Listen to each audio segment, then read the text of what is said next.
Hello. We are back with another little chunk in the Nirvana series. Um, we are actually doing a part 3 right now, and this is from American Spy Fox. I'll be linking it in the comments. Here with my co-host, Three Dot Dave. Everyone knows him. So wait, Everyone what loves are we him. what are we doing? We're doing part 3 Of what now? of the Nirvana series. Is that not what we were going to do? I thought we were talking about rock, paper, scissors or something. No. That was just y'all talking about that before we hit. Oh, so we're Yeah. gonna do part 3 Yeah, we of talked the about Kurt it. Cobain. Okay, let's go. Yeah, unless you want to just do like nothing. It doesn't matter. But No, I have it ready. but I mean, anyone that's here right now, hit that motherfucking like and subscribe. And here we go, continuation for part 3, Nirvana. Yes, and for those of you following, I'm putting the little chapters in the first comment or somewhere so you can see what's covered.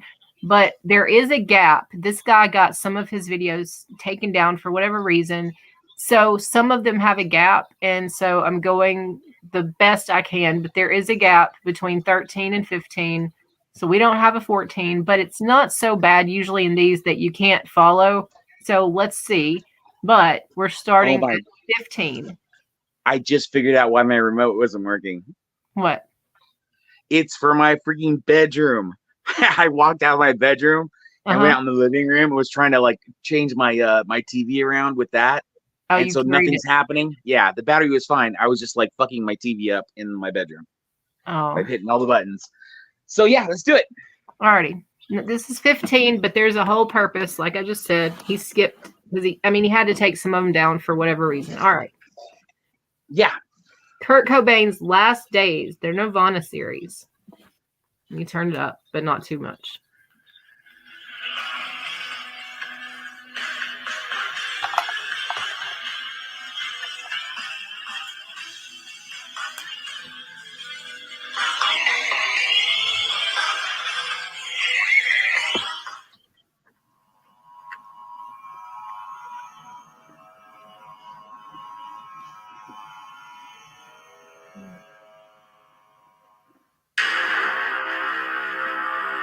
Ooh.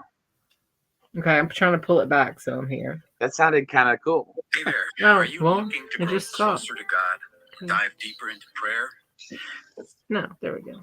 Ladies and gentlemen, this is an updated version, re-edited for your Wait. pleasure. Part 1 of my You need something? Or wait. Wait. Nope. Sorry, screwing it up. Go ahead. Series on the last days of Kurt Cobain and how Courtney Love manipulated him. But like I said, 95% of people, we all took it from the same places, and we trusted that they were telling us the truth. Do you see things that you said that are often misquoted a lot? Dive even deeper into that 94 Rolling Stone article. We are going to expose even greater lies. Well, we would be hypocrites because we all do it too. We're all strung out too. By the 30th, Waddy Bottom has flown home to San Francisco. Enter Dylan Carlson. Bain and Carlson headed to Stan's gun shop nearby and purchased a 6-pound Remington 20-gauge shotgun and a box of ammunition for roughly $300. So this is Good Friday. It's Easter weekend. He has a great visit with Francis Bean. He wasn't in jail. He didn't escape. He walked away. You know, maybe we should take him over to the house today. And we were drinking, you know, so it wasn't a thing like I foresaw anything. The next day, Love canceled Cobain's credit cards and hired private investigators to track him down. So you're telling me that you have learned that your husband has walked away from rehab, you think he has a shotgun, you think he's suicidal, but you decide to not accept phone calls at your hotel. Records prove that Kelly and Courtney were in contact 8 times on April 2nd, more than any other day the entire week. See, both Michael Callie DeWitt and Jessica Hopper were sort of troubled teenagers with no real clear path. They even got into heroin at very, very young ages, probably because of Courtney. The thing I want people to ask themselves after they watch this video is, do I think of Kurt Cobain's last week wrong. Is he missing? In Kurt Cobain's mind, was he missing?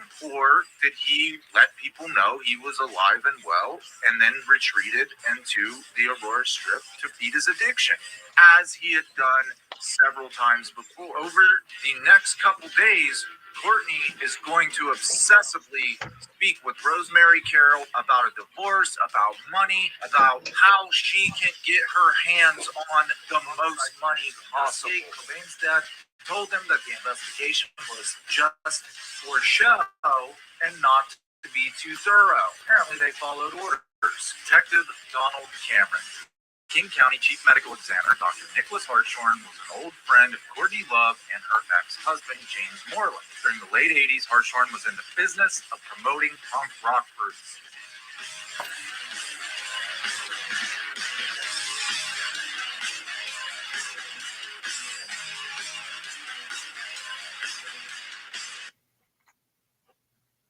I hate your She arrogance. let Yeah, but you too. used it and created it to your own arrogance. Oh, that's right. I'm arrogant. You're right. It rubs Well, off you on were you. Watch out for arrogant. arrogance. It Quit. rubs off on you. You would have quit when your girlfriend died. That awkward silence says so much. Even the interviewer is speechless. It becomes very apparent after this 1995 whole interview that there was no love lost between Courtney Love and Kristen Pfaff. Matter of fact, Courtney seems to relish throwing her death up in Eric's face. We can read between the lines and surmise that Kristen was taking Eric's devotion and dedication away from Courtney and her ambitions and what she wants him to do. She didn't like it. Courtney wanted to control Eric, and he allows her to. Now we can go a step further and say it's weird that she calls Kristen Eric's girlfriend. After all, they had split up several months before her death. He goes on to date Drew Barrymore, who helps Courtney enter Hollywood and get her first major role with Woody Harrelson. However, for Eric Erlandson, even Drew Barrymore couldn't hold a candle to Kristen. He never gets over her, and Courtney knew that he never got over her and is rubbing it in his face. He uses band practice to beg her to come back to him. She already has this struggle going on with trying to get along with Courtney and understand Courtney, and then she has this guy begging her like an obsessed stalking butler, what can I do for you? What can I do for you? How can I get you to come back to me? He goes beyond just loving her, and it becomes sort of an obsession. Kristen can't deal with Courtney. She especially can't deal with Eric. She goes back to her friends and Janitor Joe. The one time she runs into Eric Erlandson again after it's become very apparent to him that she's leaving Hole and going back to Janitor Joe for good, she ends up dead. And believe it or not, the obsession doesn't stop with her death. He shows up to the funeral, to Kristen's funeral, uninvited, unwelcome by the Pfaff family. You know, it didn't take a keen observer to notice that when Kristen's with her friends and Janitor Joe, when she's home, she's fine and she's healthy and she's clean. And then as soon as she goes back to Courtney and Eric, she's on drugs and she's real thin and frail and fragile looking. Kristen's childhood friends and her entire family had taken note of this. When you're an ex-drug addict, who you are around, the environment really affects your choices. They didn't want Kristen around Eric and Courtney, but it didn't stop Eric from showing up at the funeral anyway. Geffen representative Ed Rosenblatt issues a public statement where he mistakenly places Kristen as a still intact member of Hole, and Courtney runs with it. She continues to act as though Kristen was a member up until the day she died, that she never quit the band. At this point in history, we don't have Twitter, we don't have YouTube. So when things go out in major corporate magazines, most people never hear otherwise, and they just roll with one thing. Courtney is aware of this, so she pretends like Kristen never quit the band, although she had quit Hole months before her death and went back to her old band. To Courtney and her band, it would make them appear weak if everybody knew that Kristen joined them and then was like, don't want to be a part of that. Nope. By the time of Kristen's death, they already have their eye on Melissa Day Offmeyer. But in Courtney's mind, better to just make people think that Kristen loved the band, loved being in the band. We were so awesome, but she died. It's just a tragic story. Nobody leaves Courtney Love unless it's on her terms. And this control freak nature, this egomaniacal personality, this fear of rejection, I believe, stems from some childhood trauma of Courtney Love's, which we will get into during the whole series. Now, as for Ed Rosenblatt, he later apologized for it. Geffen also extended basically an invitation for the members of Hole to come to the funeral, in which Janet Pfaff objected against. Straight out told Geffen, "We don't want any members of that band at my daughter's funeral." Could you imagine someone you love, your family member dear to you, dies of an overdose? You know that this person is the one who gave her the f***ing drugs, and he has the nerve to show up at your family's funeral. He doesn't just show up uninvited and unwelcome. He also causes a scene, drapes himself over Kristen's coffin, has to be pried off by security of the funeral home and escorted out, screaming, "I love you, Kristen, I love you." Then an hour later, shows up to Janet Pfaff's home. They say that he was looking very strung out, and they refused to let him in the door. Courtney was right about her arrogance rubbing off on Eric, because no humble, normal person with compassion and empathy would do what he did to Kristen's family after he gave her the drugs that killed her. Can we at least all agree that it's very obvious that Eric Erlandson is the one who gave the heroin that killed Kristen Pfaff to her? I mean, let's face it, it's pretty obvious that it was Eric who gave her the drugs. She traveled across the country with her friend Paul. They had no drugs. Paul said he was with her the whole time. There was only one person who went into her apartment the whole time they were in Seattle, and then she dies of a drug overdose. Well, if it wasn't Paul and no one else showed up to talk to Kristen, Paul says Eric was the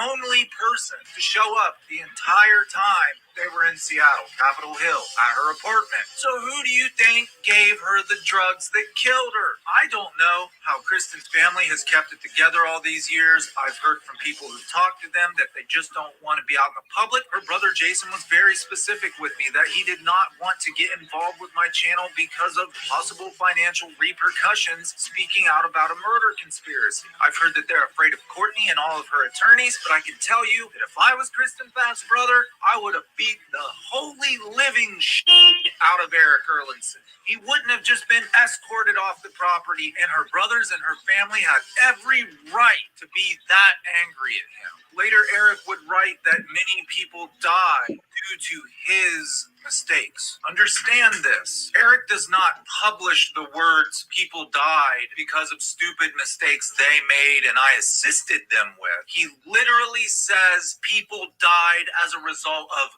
my mistakes, not because of their mistakes. Janet Pfaff, I didn't want a circus, and that's exactly what he created when he threw himself upon her coffin.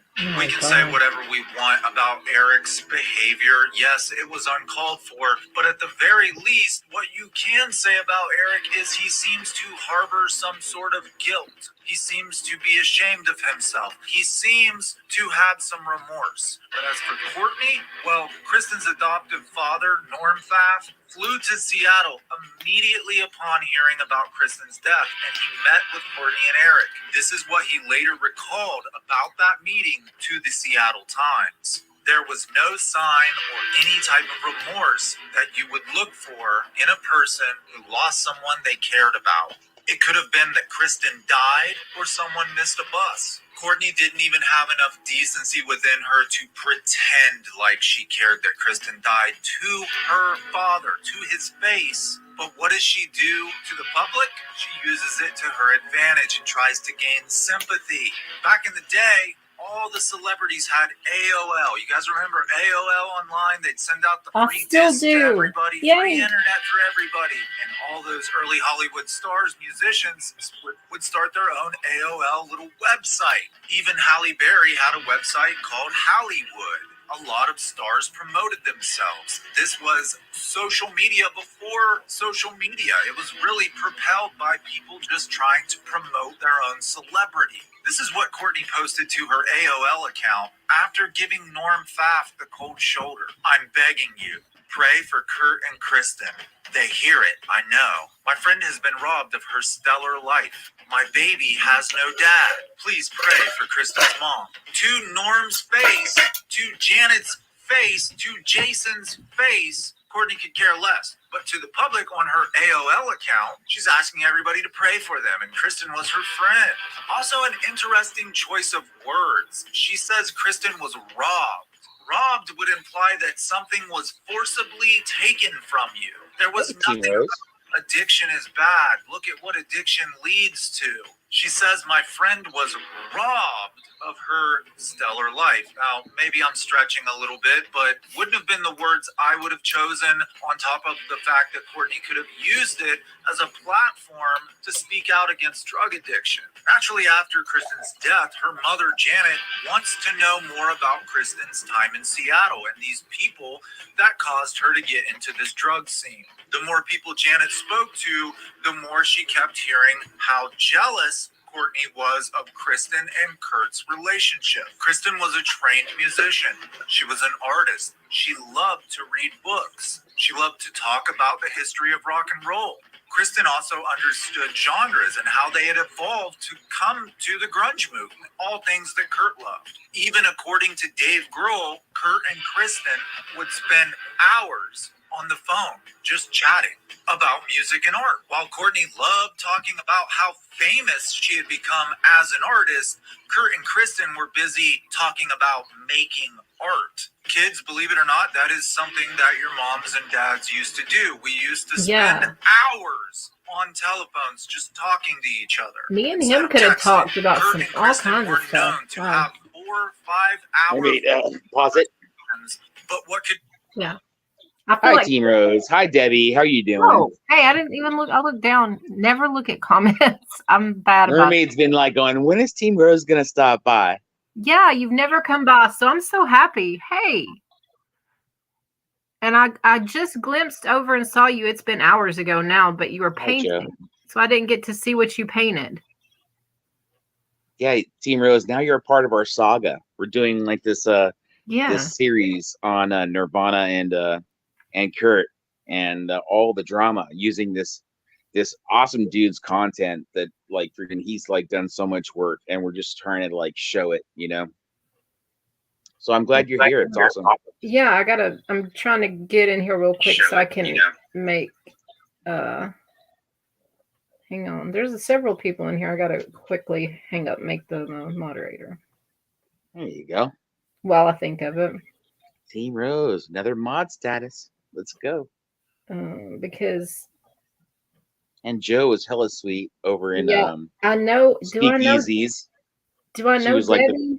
I know Debbie, don't I? Yeah, I like all three of them for Okay, sure. I was thinking. Yeah, I was trying to make double sure. Okay. No, Joe was like, she was like, hey, I really like what you're doing with Mermaid, so that's a good piece. Yeah, thank you, Joe. I appreciate that. I heard you said that, and then I saw you made a comment too, and I thought that was really sweet. You encouraging, me because this is kind of new for me to like be consistent on coming on here. So I would just do it and then wait 2 months and for years. You can look back. I've had this channel for years. I just never have been consistent until now.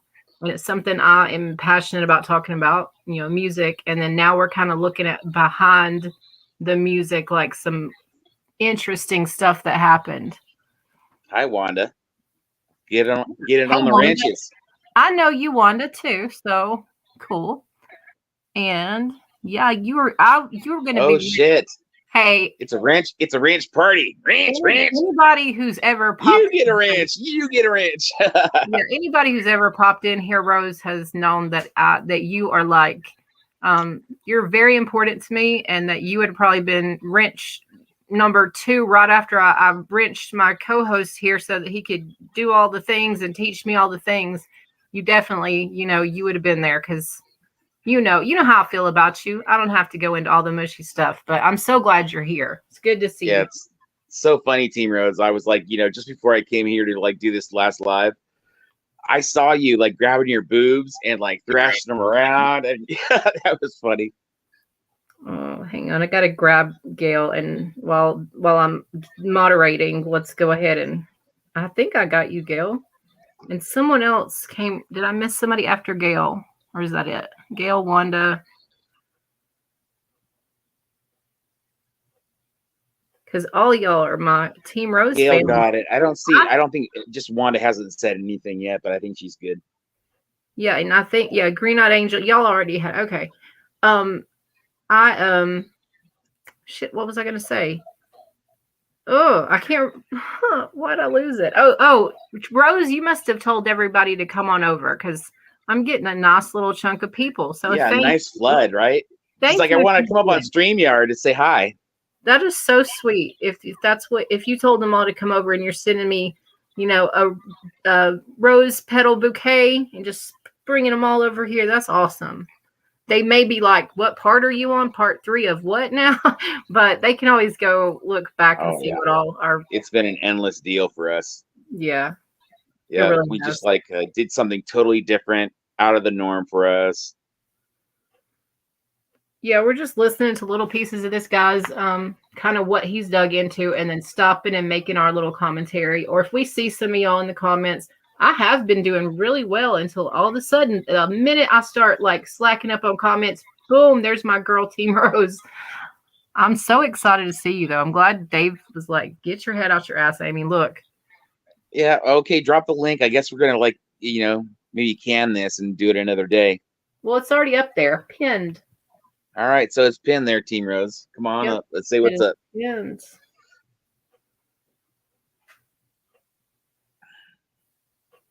I love comments. What does that So mean? did you tell her to come over, or she just found out? She just appeared. I just looked over and there she is. Oh, hi guys. Good. That makes me feel good. That makes me feel really. I mean, just the fact that you're over here. However you found out, I'm happy. And Gail, I love you, sweetheart. I always say hey to you whenever I see you in the morning. And who am I missing? Joe. I've already said thank you, girl, for giving me all kinds of good props and saying nice, sweet things about me. That who am I missing? Joe. I've already said thank you, girl. Oh, hang on. Hey guys. Team motherfucking Rose in the house. What is up? Hey. I'm so excited. Good to see you. It is so good to see you over here. Because you're like a definite like mentor or person to look up to for you come on there feeling good, bad, or otherwise, and get us either feeling, some kind of way. And I just talk myself out of coming on here all the time. So I don't know. I'm kind of like I'm proud, but I definitely have been, looking up to you the whole time. I won't be on your level ever, but don't be ridiculous. What do you mean? We're all the same. Well, you got Joe's Wrench, Shannon's in there now. Good, you got 9. Now you got 11 people. Yeah, I can't hear you guys very well though. That's the problem. You can't hear me? I can hear you, but it's really faint. So I'm on one computer. Really? Yeah, I don't know why. It could be me. I can hear you, but it's just very low. Oh, from all the times that Mermaid and I have talked, all she does is praise you. Oh, Amy, she's my girl. I haven't seen you over on my live lately, but I haven't really been live a lot, and my lives have been super short. Yeah, I usually pop it. You'll see. I'll put replay or I'll make a little comment. That's or whatever. True. I try to do that. But I have honestly spent a lot of time over here, just hours, honestly, just going through, this and going over different kinds of, different people that I sing their music, like kind of looking behind the actual musician, their life, why they sang this song or wrote this song, kind of, I don't know, looking at things kind of differently other than just singing them, but like looking behind the music. Oh, that's thank you, Gail. She just subbed you up. So you got 153 finally. Thank you. Any of you guys that haven't subscribed or want to like or any of that stuff, I would really appreciate it more than you know. And I spread think the word. Shannon's missing a wrench. Yes. Well, I've got to make sure I had y'all turned up and I was echoing. So let me get back on track here, and I'll be wrenching a few people here. Yeah, you guys, wrench and freaking, we're getting wrenches and like, sub up and subscribe, whatever you want to do. Freaking hit the likes. It's all I'm gonna sub you up from my Radical Rose account. Okay, yeah, please do. And if y'all, if we're talking about something and y'all do have a wrench and you want to share a link or a channel or something, you have a channel, like, definitely feel like you can do that. I know that's otherwise, right. Clickety clack. Because I'm not that fast. Okay, I think I got everybody. Let me know if I didn't. Wait. Radical Rose needs a wrench. Oh, yeah. Let me do that here. See if I got you, Shannon. Since you came in kind of at the last, I'm not sure. I'll put the link in. So that's so cool. You're doing all these lives. That's awesome, hon. And have you noticed it's been like a couple weeks now? It's like we've been doing like 24/7. Yeah, Dave is trying to like encourage me, like, if I'm trying to back out or be like, I'll do it what about tomorrow night? He has kept me even through a hot water heater crisis and all types of crises. Like somehow I've not completely lost my mind and kind of gotten distracted and needed to get distracted and really focused on this, And that's so nice of you, Dave. You've been the full-on Undercover Mermaid support for the last 2 weeks. That's so cool. I was wondering where you were. I've kind of been wayward, I caught her in a live and she was kind of like hadn't done a live in like 3 months. I was like, hey, I caught a live. And she's like doing her like grunge kind of, story. And I was like, hey, stop, look at me, talk to me. And she was like, and then we started talking. I was like, let's do a live together, and boom, awesome. Here we are. Yeah, he's trying to get me more comfortable, and I mean, because I can sing, I can just pop up and sing. But as far as making the conversation and not there being a big gap and all that stuff, that is an art that y'all have perfected over time. That's going to take me time, Oh, we're just talkaholics. No shit. And actually, out of all the time I've spent with Mermaid, 15 watching is the most I've ever seen. So this is like, thank you, bow down for everyone coming in here. Yes. Yeah, I think some of you guys had a beautiful rose bouquet, blow some petals our way, and that's amazing. And thank you if that's what happened. If not, then it was just some magical something. And so thank you, Fairy Godmother. Yeah, how did you guys find your way here? What happened? Did someone say like that we're out? It was Green-Eyed Angel. She came in and said Undercover Mermaids live, and I was like, what? And she said 3 dot, because you came in 3 dot and then you ditched. Oh, you saw that? Yeah, I was telling Mermaid about that. I saw you like totally grabbing your boobs and like grasping them around. I thought it was so cute. In between when I stopped one live and started the other one, and I was like, give me a minute. It's going to take me a minute to figure all this out. And you, I guess, skipped around while I was getting the other one set up. Yeah, I was like in the wings when I saw you were doing your live. I noticed that. Huh? So wait, you did hold on. You did a 4.5 hour live and then you ended it for some reason and took a break. And we've then been doing like there's one night where like it was a 11 hour live and then like a 4 hour live. And I saw that almost 12 hour live. It was 11 hour and 55 minutes. You were there that whole time, Dave? And not only was it that, but we did like back to back to back. So it was like we did like maybe 18 hours straight. Yeah. Are you serious? Yeah, it was fun. How do you have the energy for that, Amy? Lately, like she I said, sleeps a lot. I do sleep weird hours, and since I can consult and do a lot of my consultant job from home, I'm able, like, thankfully, to not have to go out and be amongst the people all the time, and I can, kind of do some fun computery stuff or whatever. And then a lot of times it's because, the kids are here, they do their virtual schooling or whatever. So I do, have more free time now that I'm semi-retired, and I'm glad that I have that free time, and I want to do something good with it, and I have been. I feel like I have been still. Just the people I support, I feel like are all good people. And I don't know. I just wanted to kind of, I don't know, really focus on some music because that's kind of where my passion is. But not for Right. me. Ooh, This I'm kind gonna of be like all famous. revolves around music. It's just more of a this is my passion thing. It's where I But can we'll talk shit. Did you see like our last live? What was it called? the butt plug one. Or Yeah, no. it was conspiracy, Yeah. butt plugs, and P. Diddy or Yeah. Puff Daddy. Yeah, what was that about? Dave, of course, was like, let's name it that. And I was like, okay, why the hell not? So it took a little convincing, but we did it. And I Well, figured Rose, if you don't know, watch the Clickbait. live. I mean, dude, the stories out there right now about P. Diddy It is and like the yeah. bodyguards, right? They're like Oh, spilling yeah? beans. They're spilling shit. So they're saying, yeah, we're following around P. Diddy going into like a sex shop. And he basically has a deal with the sex shops where he gets a paper bag, goes in there and just grabs whatever he wants, and then walks out, tosses him like a roll of hundreds, and like no one questions what he bought. And then, but the bodyguard's saying, you know, hey, well, I know the area where he's just grabbing from. He was like buying he was pulling a bunch of butt plugs off the shelf and putting it in his bag. Oh my God! Wow. You haven't been watching any of these stories? No, I haven't.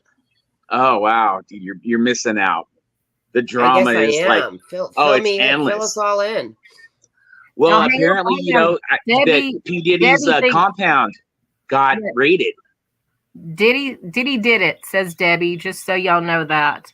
And Diddy did it. Shannon, Yeah, he's a Shannon, diddler. thank you for listening while you're at work. I appreciate it. Okay, sorry. All right. Sorry, I'm such an ignoramus because I saw that it's all coming out. To me, it's all like they're all Satanists. They're all selling. So what are the big highlights, specifics about P. Diddy? That what did he do exactly? Well, his compound is kind of there's like these ties to the what's that that island? Epstein. The Epstein Island. There's the connection to that, and his little compound, I guess. You know, from what I've been hearing, is that every room is got cameras and mics, so no matter who goes there, you're recorded. So the feds went in there and took it all. So Wow. all the years of all these famous people going there. I mean, just recently I saw what's his name? LeBron James was saying there ain't nothing like a P. Diddy party, and now it's like all of these famous people, you know, Jay-Z, Beyonce, freaking Justin Bieber. What was the other one that was like there when he was like 12 and shit? Usher. Dude, there's like so much that it's like this is like the biggest drama that will like be on YouTube for, I don't know, at least a year straight. Wow. And now the feds have it all. Because So now P. Diddy had all that shit on everybody, and now he doesn't have it. Guess who has it? The government does. yeah, we had the Epstein flight log and we had all that stuff, but we didn't have this added bonus that gets thrown to us after Epstein's supposedly dead. You know, we've got more concrete. And you know, we've been doing Nirvana and Kurt and Courtney, and how we kind of think that Courtney is, you know, a shady person, but dude, on those flight logs, Courtney was on those. And not only that, but Epstein's like his black book of all of the people in the book, the whole list of people that he has in his book, Courtney Love is the only one circled. Really? What does it mean? What does the circle mean? That's the question. Why is it circled? What do you think it means? We kind of talked about it earlier. I feel like if anyone wants to know, you can go back and look at it. And I think that is part of the butt plug episode. It is. Well, yeah. Okay. Break it down, Dave. So I won't talk like for an hour and a half, and Rose be like, "Oh my god," you know, she likes it quick too. She likes it. Okay. Quick. Okay. The story is that Courtney Love was kind of she was a hooker, you know, when she was like early teens, right? Okay. And what is kind of, I think, possibly what happened was the story is from the father is that she was going across, what was the area? There was like 2 areas. It was kind of like a China-ish area, Like and there was Bangkok, also Thailand, somewhere over there. yeah, like a Thailand one, and there was, but she has some kind of connection to a shipping billionaire, right? And she was supposedly going over there and like hooking over there. But now it kind of sounds like maybe she was trafficked originally herself, and she made like kind of a deal with them to come back, pick up girls, and take them back over there, where she would go there and then come back home, from her father saying that she was coming back with thousands of dollars. So she'd leave for a week, come back with hella money, and then go back and come back with hella money. And the idea is that maybe she was kind of doing what that Epstein kind of like that guy's like girl that was that kind of a princess kind of girl that was going out and actually like convincing girls, going, hey, if you just come over and like learn how to massage, come on, come and do this, that you'll make hella money. And I think that maybe this was now when Courtney was doing this was like early or late 80s. This is like pre-Epstein. So there's a lot of weird shit going on with Courtney. Wow. And it was before Nirvana took off, and before before she became Courtney Love that everyone knew. Right. So and we're alleging this could be because her name is circled, because she did have that weird whole thing with the Well, and she did say out her mouth that I don't know anything about that guy. Yeah. Like she totally like out of her own voice was like going, yeah, no, I don't know who he is. I don't know. He must have been just like trolling me or something. But then come to find out, what her daughter, her and Kurt's daughter, Frances, is also who we just did on like the list. we just did a huge live on her. And so since she's on the list, that makes you wonder, like, that's kind of sick that your mom took you there, knowing what was going on. And if she was like, allegedly, we're just batting around ideas, if she was trafficked herself and decided that that's, something that she ended up doing, whether it was forcefully or not, to take your own child over there with you. And multiple times she's on the flight manifest, and it doesn't have, I think it has her initials, and it's got model under her name. And she is a model now. But she would have been very young, I don't know how I don't know how young. I think she's like 30 now, or 30-ish.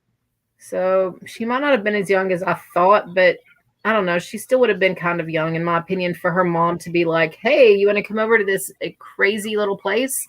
Because it doesn't sound like any island that I would ever want to go to in my life. But yeah, exactly. I mean, in hindsight, yeah, for sure. Dude, I'm sure people got tricked. Why would you be going there? You know what I'm saying? Like, I'm gonna invite them to go just so their hands are gonna be just as dirty as mine. That shit had to happen. That they had to invite somebody, not even really caring about not wanting the company, just wanting to be like, I want them on the hook too. I'm not going by myself, or what I'm saying. I really think there's some of that going along too. And the reason we see some of the names on there, I think some of them are guilty as hell. They weren't convinced or twisted arms or nothing. They willingly were going. But it's an interesting idea that if she was a child who was trafficked, that she turned around and like is continuing a circle in the weirdest way. And if he left her name circled, then that's a message now that all the media has. And so does she feel like I'm next in command, or that I'm the holder of all secrets now? Or like, what does the circle mean? Is, that's a big question. We don't know. Yeah, it's a big question. So Team Rose, have you noticed like in your feeds, like shit about like, P. Diddy? Anything? You haven't seen anything in your feeds? Who, me? Yeah. No, I've seen a lot of stuff about, but it's all the same stuff. I mean, to me, any of these actors that are big actors have sold their soul, and they have to do this stuff, and they have to have a lot of sex orgies. They have to sacrifice somebody. Usually there's somebody who's killed. They have to sacrifice a family member. You know who's lost the most people is the guy in the Matrix. What's his name? Who plays Keanu? Yeah, he's lost more people. Now, every time you get a blockbuster film or an Oscar, somebody's got to die. And I watched the whole thing about that. So to me, P. Diddy is just more of that. So it's like, well, I already know about all this. So I haven't gotten into all the details. So I'm glad to be here where you guys can fill me in on all these details. I mean, who hasn't been to Epstein Island that's a big famous person?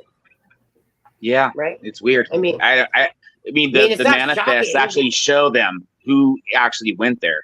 You know. Yeah. Well, they all did. So anybody who get your hands on that list and just like go through the names. Right.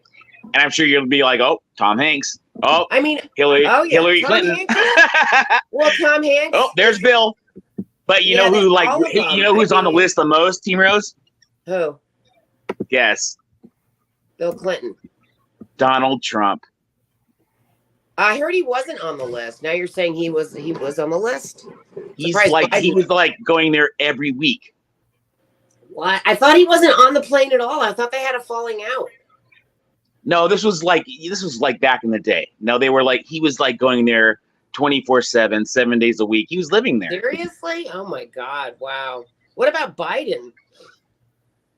Yeah, no, Biden wasn't on there. I mean, he sold our country out a long time ago. He was probably using an alias. But Trump, you know, he's bold. You know, he's just like, yeah, Donald Trump. I'm shocked. I really thought that Trump. I thought the word was that Trump was the one who hadn't gone on the plane. So, and that they'd had this big falling out. So I never saw. I've seen the list a bunch of times, and I never saw him on there. I missed there's lots of lists. I missed what happened to Wanda, but if I missed something, it was good to see you come by. So is your daughter will ever spend a day in prison? He won't, or he will. I don't know. I'm thinking about it. What the crazy thing is now? Think about that. You have I don't know, 15 rooms, right? Every one of them has a video recorder. You're recording and also microphones. So you have so much information the government got. You know how long it would take to watch it all?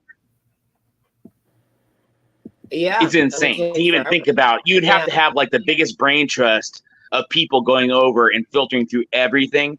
I mean, they have so much dirt on so many people. Like, dude, I don't even know. This is like J. Edgar Hoover shit. They have everyone's fucked. Everyone that you can think of, is fucked.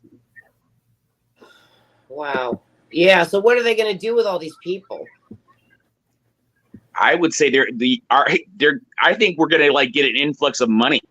Okay, really? We got. Hey, how about this? How about this? Just as just bullshit but true.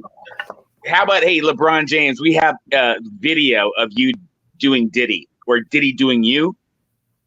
How much would he pay to have that erased? I don't know. Maybe I figure that's worth about $100 million. 100 million. A lot. A whole lot. Oh man, did he either give up half of his fortune to not have that be out there? But that it didn't happen. I'm just saying, if that is out there, that is some blackmail shit. Mm-hmm. Now it's all out because there. It's becoming pretty damn clear that Diddy is, he's gay. Well, is he bi? Is he? I mean, no. I think it's gay. Okay. Well, is that a problem? I mean, who isn't gay? No, but the whole point is that it is there's a grooming aspect to this. Now, this is where Usher comes in, and he went in there when he was maybe 12, and was living with them 24/7, 7 days a week, and the bodyguards are. This is where the bodyguards are going on YouTube now and becoming these voices. Like they're like literally like creating YouTube pages where they're killing it view wise. And I feel like it's that they either like say something and to where they can't like get like, you know, aced out, like, you know, they can't get gotten because they're actually like freaking like, you know, if you get me, then it's like, okay, well, that just exposes that all the bullshit, you know? Right. So when you say he did it, what do you mean by he did it? What did he do exactly? Did what? It's like, did it? What did he do? I think he did a lot of dudes. So you're saying that you would not. I think that there's rappers out there that would never want you to know it, but they were like sitting there and goofing around with Diddy, and it's on video. Yeah, there's a video out there, Rose. I don't remember where I saw it, but it's blurred, you know, face out of Justin Bieber, and he's in a nightclub, and it's got the crowd chanting, and they shove him down on his knees in front of some rapper or some prominent music person. I don't know who they were. And you can hear him crying, and they were all cheering around him, where I'm guessing he was, you know, giving oral sex unwilling, not really willingly, obviously at his such young age, and feeling, you know, all these people are supposed to be helping me, you know, become famous, but this is the way, you know, this is the way. Wow. And now, yeah, he's finally, you know, he's able to talk out about it, and, you know, still not easy. Even, you know, that we live in a different world where people can speak out. It's still, you know, he's terrified, I'm sure. You know, yeah. I was telling Dave, I hope they're offering some of these people an upper level of protection. We know most of them, you know, did get famous in some way and they have some money, but like, I would want like triple, double protection. Like, these people can come in the night after they find out you've made a peep and you're out, you know, especially Right. the Epstein people. I think we keep seeing people, you know, dropping, and you know, if you talk, you know, it's like they eliminate, and it makes everyone else afraid. And it's just, I they don't do. know. They punish people that are they definitely punish people that don't want to continue to participate and serve. You know, law enforcement is going to have to say, we've got an extra, you know, layer of protection or something to help you. And I don't, that's where I kind of get, you know. So what his crime is gay orgies? I mean, We think like a grooming type situation, some underage, you know, like literally. I think trafficking is in there. I mean, there's Well, who knows? I mean, you know, it is really an endless. Taking girls over to other places for rap videos that he was going to film, and then they just didn't come back because they were going over there as models and dancers or whatnot. Like, right. So when you're that rich, you got all kinds of ways, you know, and they're just like, oh, those girls are going over there getting their 15 minutes of fame. They'll be back.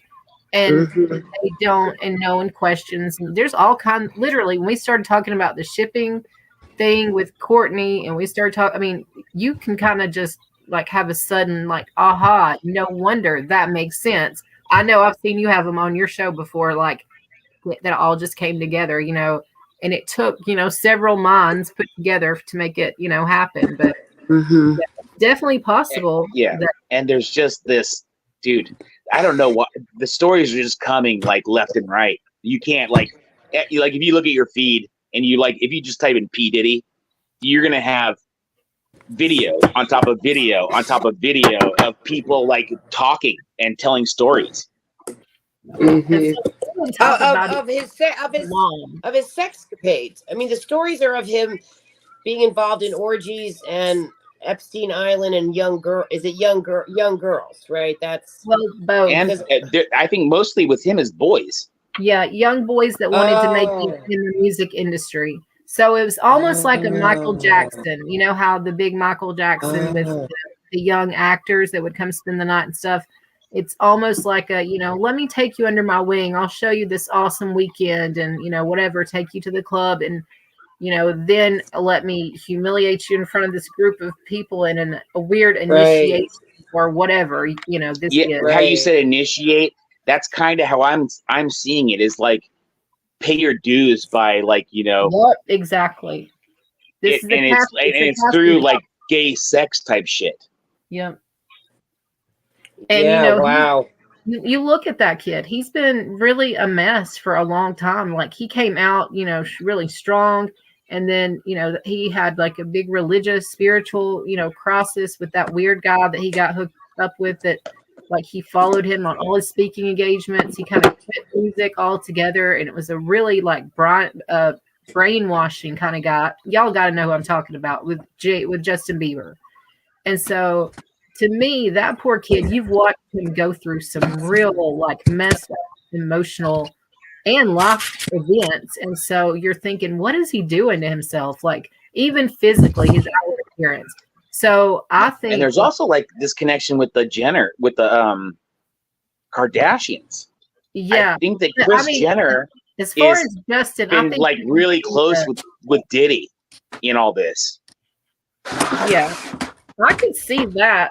I mean, because some of Kim's exes and Lamar, some of the athletes and people that are around those ladies, I think they probably run in some of the certain Hollywood circles. I would guess. I could be wrong, but with music, with Kanye, sports, they've kind of covered all the hot celebs. They I don't know. Yeah. But I think there's just like there's going to be people that are complicit by being around it, knowing it's happening, not saying anything. I mean, there is just an endless. Yeah. Dude, there's like this is like exactly how the dominoes fall.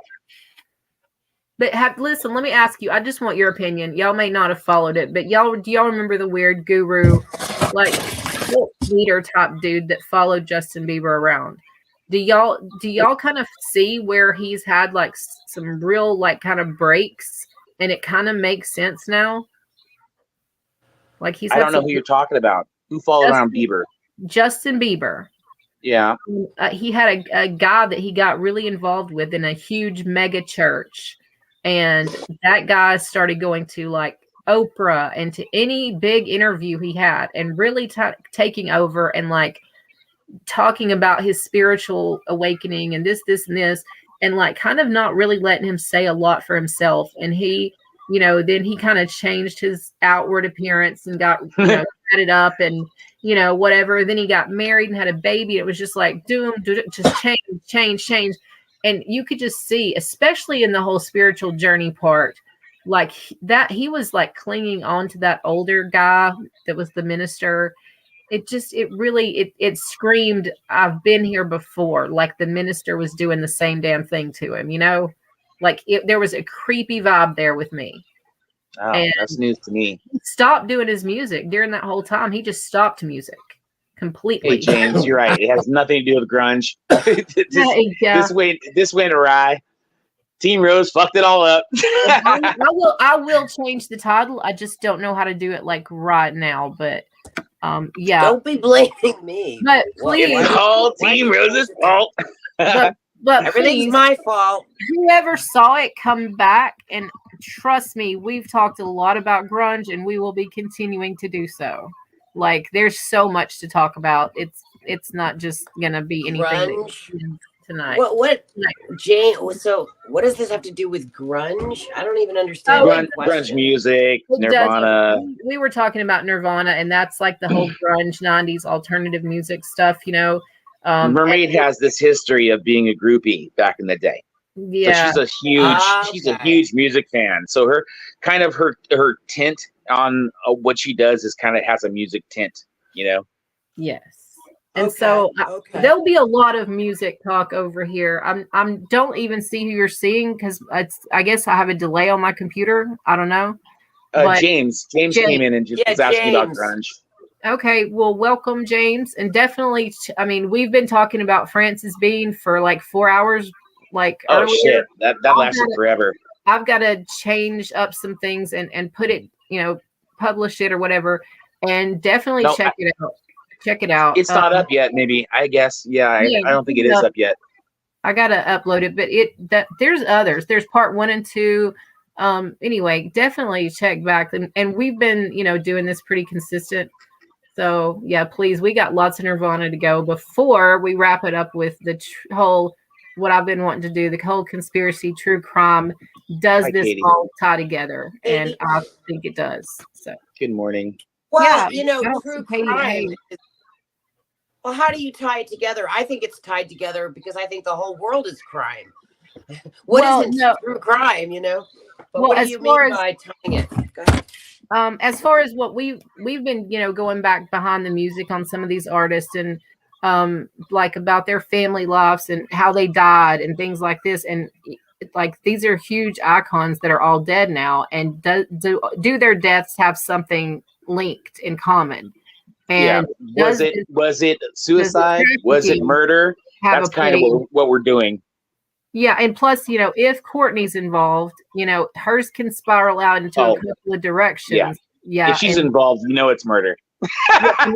Well, if she's involved, we know then the music industry is super, like, we need to take just some deeper around. looks, even deeper looks than we already normally do. But, well, the music industry, I was told, is even more difficult to get into than the Hollywood movie industry. Yeah, I mean, and it's all run by an evil cabal, guys. There's not a single it's construct. So sick. The whole like Disney. You're right. It's sick though when you start really thinking about trafficking and stuff that we're all 100%. We want to see it go away forever. That they're talking about like these little teen idols that we were watching on Mickey Mouse Club, or that were like the first little Disney parade, whatever, like Justin Bieber, baby, all of these album sales sell better like, when the artist dies. But my thing is, it doesn't matter. These people, like, now I look back and I'm like, God, they were hurting so bad right then, and they are smiling and singing and dancing, and they are literally in soul crushing pain right now. Oh, they are. They're all miserable because when you sell your soul, you don't feel anything. And when you feel empty inside, it doesn't matter how much you have around you, because it's like you could have every bit of riches and attention and magazine articles or whatever, these things you think you want. But when you're internally feeling empty or a void or a vacuum, that is very painful.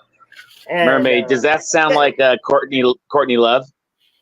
I have no idea because I felt like everything she just said, like Team Rose just said, for like the last minute, just like sounded like Courtney Love to me. Yeah, and it's not what you would expect either when you think about that typical when I was talking earlier, she's not. When you think about, she's a mom, she's was supposedly a loving wife, she was this. She really took a more, if you want to go old fashioned, say more of a male or more dominant role in everything. She was not the traditional, Wasn't Courtney Love like a wasted mother? Like wasn't she like the worst mother because she was always wasted? She would forget to go pick up her kid at school, and she was just she got her Team Rose doesn't know, but she knows. Yeah, she got. Well, I know everything. I don't. You know what I mean? Well, P. Diddy, see, it's all the same shit. I've been learning about this stuff since 2000. For her to have money and her lawyers, guys, all of it is different versions of the same story. To get famous, you have to sell your soul and make a deal with Lucifer or Satan. Those are real beings. Yep. And when you have it be, music famous, movie famous, politics famous, they're all selling their souls. Well, politics is like where they put the Uno now. For real. What? I told Dave it's like ultimate Uno now. It's a spider web. It's not just or not Uno. Oh my God. Ultimate rock, paper, scissors. It's not just 3 options now. It's a lot of options. We were talking about, the game rock, paper, scissors. There's only 3 options. Nowadays, people have added dynamite, demons, I don't know, anything you can think of, a dog. Well, here's where America, America was not taught about the demons as a thing. So our perspective on demonology and dark magic is really off. And that it has been used against us, this ignorance that because we weren't taught about it. We we're either taught nothing or we're taught a Christian paradigm, or unless you're born into the if you're a Jew, then you learn the Jewish thing, which is different than the Christian thing. So then there's that, and then there's so anyway. So it's like we as Americans, the Western world is really devoid of the knowledge, the true knowledge about how demons. What's all that background noise? Is that you, Dave? Not me. Never. Somebody's pouring coffee. I'm curious, Team Rose, is your soul for sale? Nope, but is yours, Dave? Would you like to buy not it, mine. Dave? I'm just wondering, like, how much would it cost to buy your soul? I'm just curious. You're just wondering if I have a price, right, Dave? Yes. Are you for sale? Yes. And yes. Well, could I be priceless? And there is no price. Because when you're priceless. So then what is that price? I mean, I know that there's like paintings that are priceless, but I mean, it's like the Smithsonian. There is no price. It's a forever relic and thing to be worshipped. There is no price. I mean, to sell something. Sorry, that's what I would say. That's right. You're right. There is no. I mean, price. if you're in the Smithsonian, you could be worth like a gazillion dollars. But let me ask you this, Dave: what's your price? Yeah, I don't know. You got like a Big Mac on you. How many billion? I think your number's in the billions. Let's take a guess, Amy. I'll take a billion. Hell yeah. That's all. Yeah, I just sold out for sure. You are cheap as fuck. Nah, that's expensive. I'll freaking take that shit. I'll have hella fun. Take my soul, bitch. You're not even gonna go for 100 billion. You're just gonna go for a measly billion, just 1 billion. I'll take a measly billion. God. Yeah, dude, for sure. Hey, Auntie Rose, dude, break you out. Bought my ass. Where where's the butt plug? Let's go. Your ass, Dave. I bought you for $50. Dave, Oh, no. I own your ass. I bought you for $50 back on Dolly Vision, so I already owned your ass. Yeah, Dave, that's true. You just changed my whole. What I was gonna say was, Auntie Rose, get out your pocketbook and use that 50. Grab out 50 billion because we all have that, laying around, and buy Dave for me. But no, you had to decrease your price and start saying a whole bunch of other crazy. He's shit. only 1 billion. Okay, Dave, I'm buying you. I'm buying your soul and giving it to Amy. Aww. But I have to be able to play for a while before you have my soul. So I mean, let me go and play, and then then you own me. I need at least 10 years. And I know I'm gonna live that long because the devil, gets paid. I'm very nice. Oh, is that the deal you made, Dave?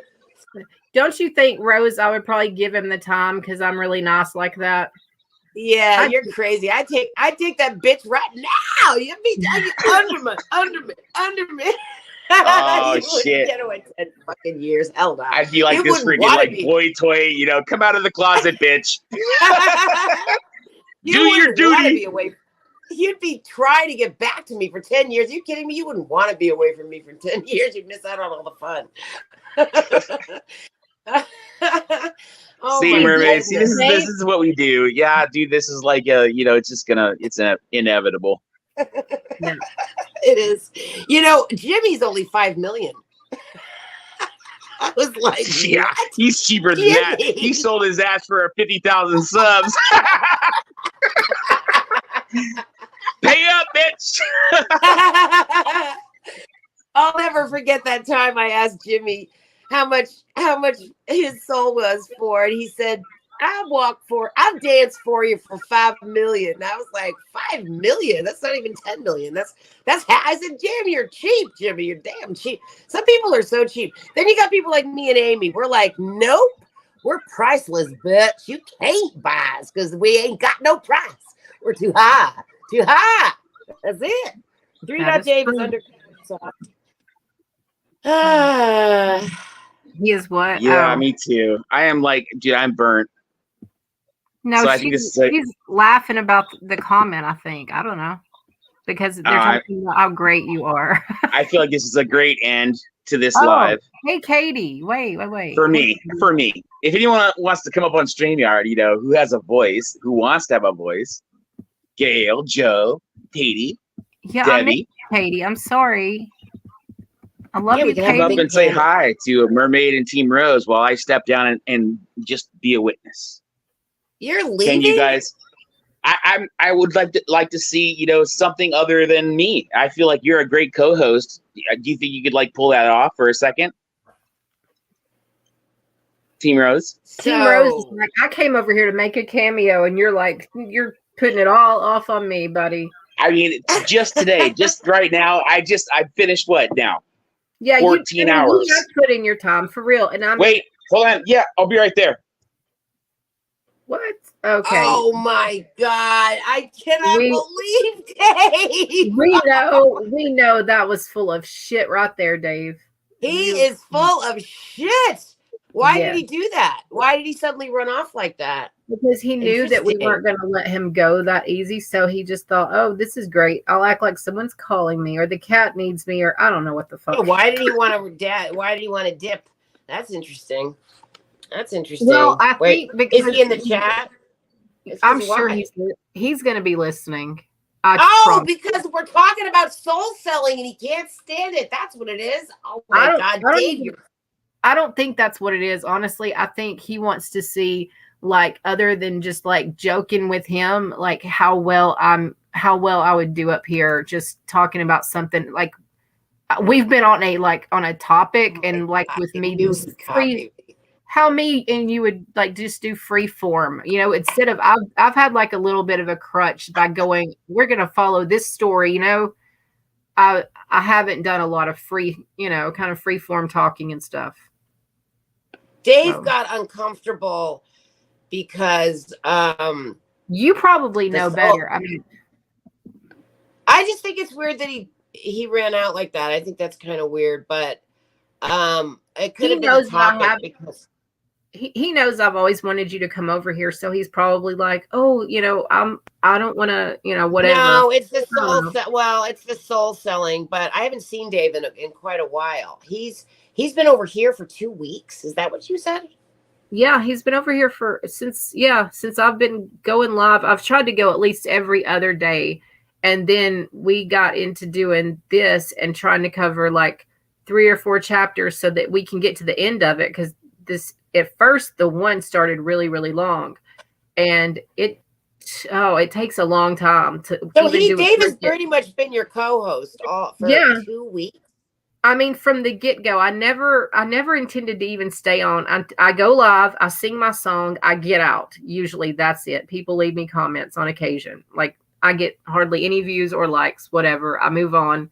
I've been stuck at like 140 something. Dave comes in during me doing a quick song, fixing to get off like I normally do, and maybe not come back for a month. And he's like, hey, you know, talk to me. And so since he did that, after talking to him for a while on there, he's like, you know, you should do this. You shouldn't just sing and just get off there, you know.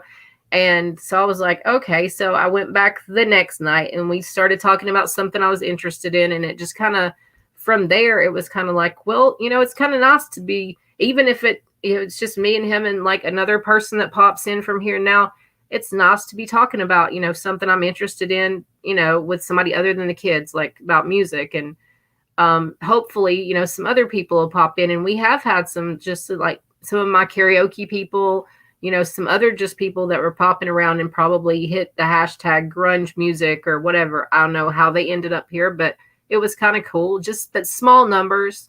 And I think because it was small numbers and he could tell I do embarrass easily. Like I said, I can sing in front of anyone, but I'm not good at the rhythm of the panel, you know. I don't know. And I think he is really trying to be like a big brother, you know, wanting to try to encourage me in a way. And he has, like, you and him definitely have like a flirty little like dynamic or something that y'all definitely play well with each other, and like y'all get each other's rhythm. I even told him, I said, I watched you and I'm really envious, but I can tell that takes a long time. Like you said, it's like dancing with somebody almost.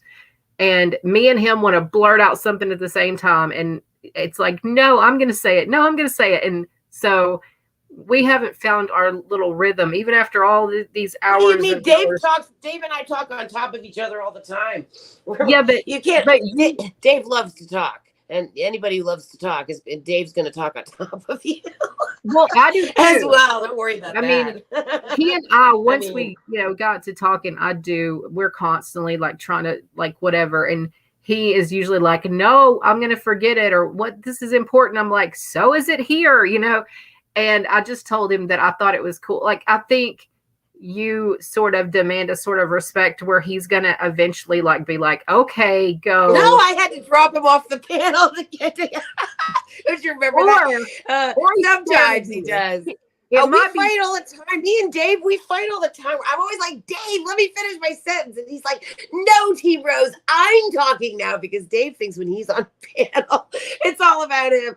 I think it's great he's been your co-host. I think that's awesome. And he has, he has kind of gotten to like drive the bus, but I don't want to drive. He's very controlling. The thing about Dave is, I'm very grateful. I'm so grateful that he wants to spend. I think it's great that he was up there making. Yeah, he does. Look, I followed over here. First of all, she said you were live, which I did not realize. You did not come up in my feed. Nobody comes up in my feed except for Dolly Vision. Sometimes, I mean, I'm not getting. Every time I change timelines and shift frequencies, my experience on YouTube is entirely different. It's really, really weird. 1 minute I'm getting 200 people in my chat. The next minute I'm getting 20 people in my chat. And then I'm getting strangers. And yet my sub count was growing, but my activity count was decreasing. But I also have a lot of black magic against me right now. Yeah, and then that happened to me. And he mentioned you. One of the videos, like he's trying to keep track of numbers for me and tell me which ones are doing better or whatever. And he said one of your videos, literally within the last hour, since you took it down and changed the title and put it back up, like somehow like 40 views went by. We had 60. Oh my God. And it went down to 20. And I said, oh my God, that's what's happening to me. Oh my God. He said, you don't remember Rose talking about this? And I said, yeah, but I mean, I'm little. I wouldn't think they would take 20 views from me. They're looking for some. I think they're doing it. If they're doing that to you, they are doing it to they're fucking doing it to everybody. It's awful. I've been trying to change that. I'm like, stop going against me, YouTube, because I had this video that had 99 views and I was like, I wanted to get up to over 100. And then the next time I look at it, it's like 62 views. And I just could not fucking believe it. I was like, what? All of my views are being turned down and turned off right now. All of them. And have you noticed the likes too? Have you noticed the like numbers? Like I'll have two devices and I'll hit like on both of them. I'll get my kids to hit like just to see, and it'll still say 0. Yes. I go through that too. Sometimes I think it takes a while for them. Yeah, it's really frustrating. But like, you're doing the right thing. Keep muddling, keep going on, just keep on doing it, because then suddenly it switches and then they'll show you the real numbers. You know what's really weird is that my Radical Rose channel, which I haven't really done anything with until today, only because I thought, well, I better post something on this channel. It's my backup channel. Yeah, actually, I lost a couple subs. Look at Katie. Katie, shh, don't tell us to go to bed. I know that's Katie. You go to bed, girl. But the same time, Katie's usually getting on to me and Dave. She's like, me and Dave are staying up too late. She tries to put us to bed. No, we're not going to bed, Katie. You're going to listen to me and Rose now. Okay, sorry. Go ahead. But all of a sudden, there were like 3,000 views on some of these shorts that I posted on my Radical Rose channel. I wasn't even getting on my channel. The whole thing is weird. So just keep on going. I mean, what else can you do? There's something really wrong. A lot of people have lost subs too. Yeah. Anyway, That's weird. But your daughter is better. Is all of that? I mean, is everybody fine now? Physically fine now? She is still, you know, as far as like she's still healing. Like as far as her like incision site, she's not been able to fully go back to like her like exercise and dancing things she's been doing like physically, but she's slowly getting there. She's really, I think, pushed it and gone like a little bit too much some days, and then she's like, I got to pull it back and realize, you know, I don't need to like go hard and then have to be sitting down for a day, like be more, you know, consistent, slow. But yeah, I think she's doing great as far as like, thankfully, hopefully, as long as everything keeps going, no return visit, we should be good to go, back on track. So then I just had house issues. I literally think, well, there's not even. Oh my God. I just looked at my video. Sorry, hon. My video was age restricted for this one moment where I was pushing my boobs up, trying to look like Mel, how she has her boobs way up high. And they just age restricted and acted like and it was a flash of a second, and they age restricted my video for absolutely no reason. It's really weird. You think she got people to report it? Or I mean, if you were like saying you were trying to kind of imitate her, she definitely got all her friends to report and flag on my videos, and like, you know, when they give you this option to like say, oh, I'm not interested in this video, or don't show me this again and stuff like that. If not enough people do that at once, you know what I mean, you'll get way more hidden. So there's that. But YouTube has always attacked me on its own because, you know, if you look at it, I mean, are you a conspiracy person? Well, yeah. I think probably even a little bit more than Dave, and we've been talking about it all night, different conspiracies. So yeah, Dave isn't conspiracy at all. I mean, Dave is a little kind of is about this stuff, about the trafficking stuff that we were talking about. Well, that's good.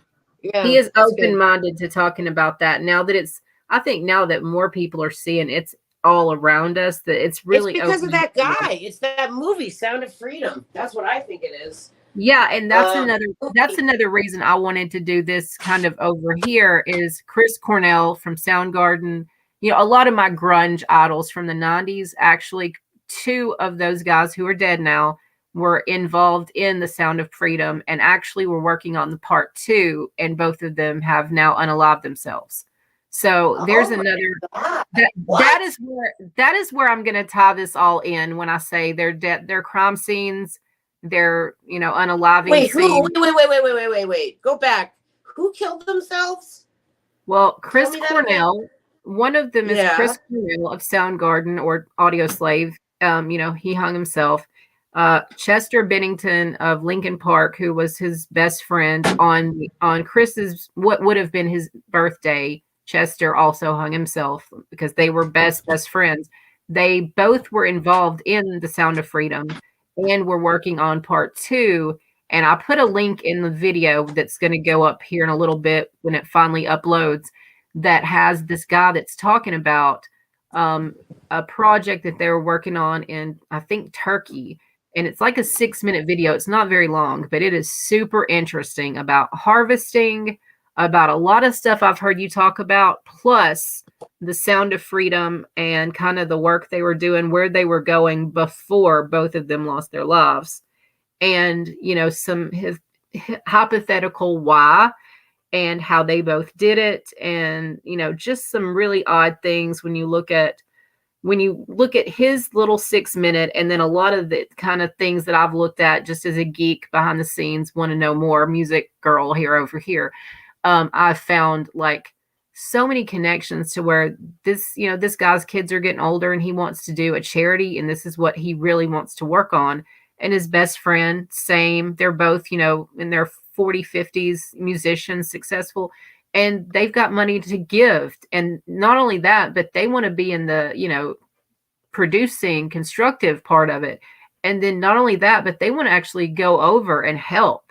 And so these guys really got involved and got their hands dirty, and somebody didn't like it. And, there's the conspiracy, both offed in the same way, one on the other's birthday. Just, yeah, they had both struggled with mental illness, but some very interesting crime scene questions. Just, I don't know. It's a definite web you can weave all together. And that was kind of what my hope is at the end. I've already covered Chris, Andy, Lane Staley, and then now I was doing Nirvana, since they're kind of bigger and they have Courtney Love all mashed up with that.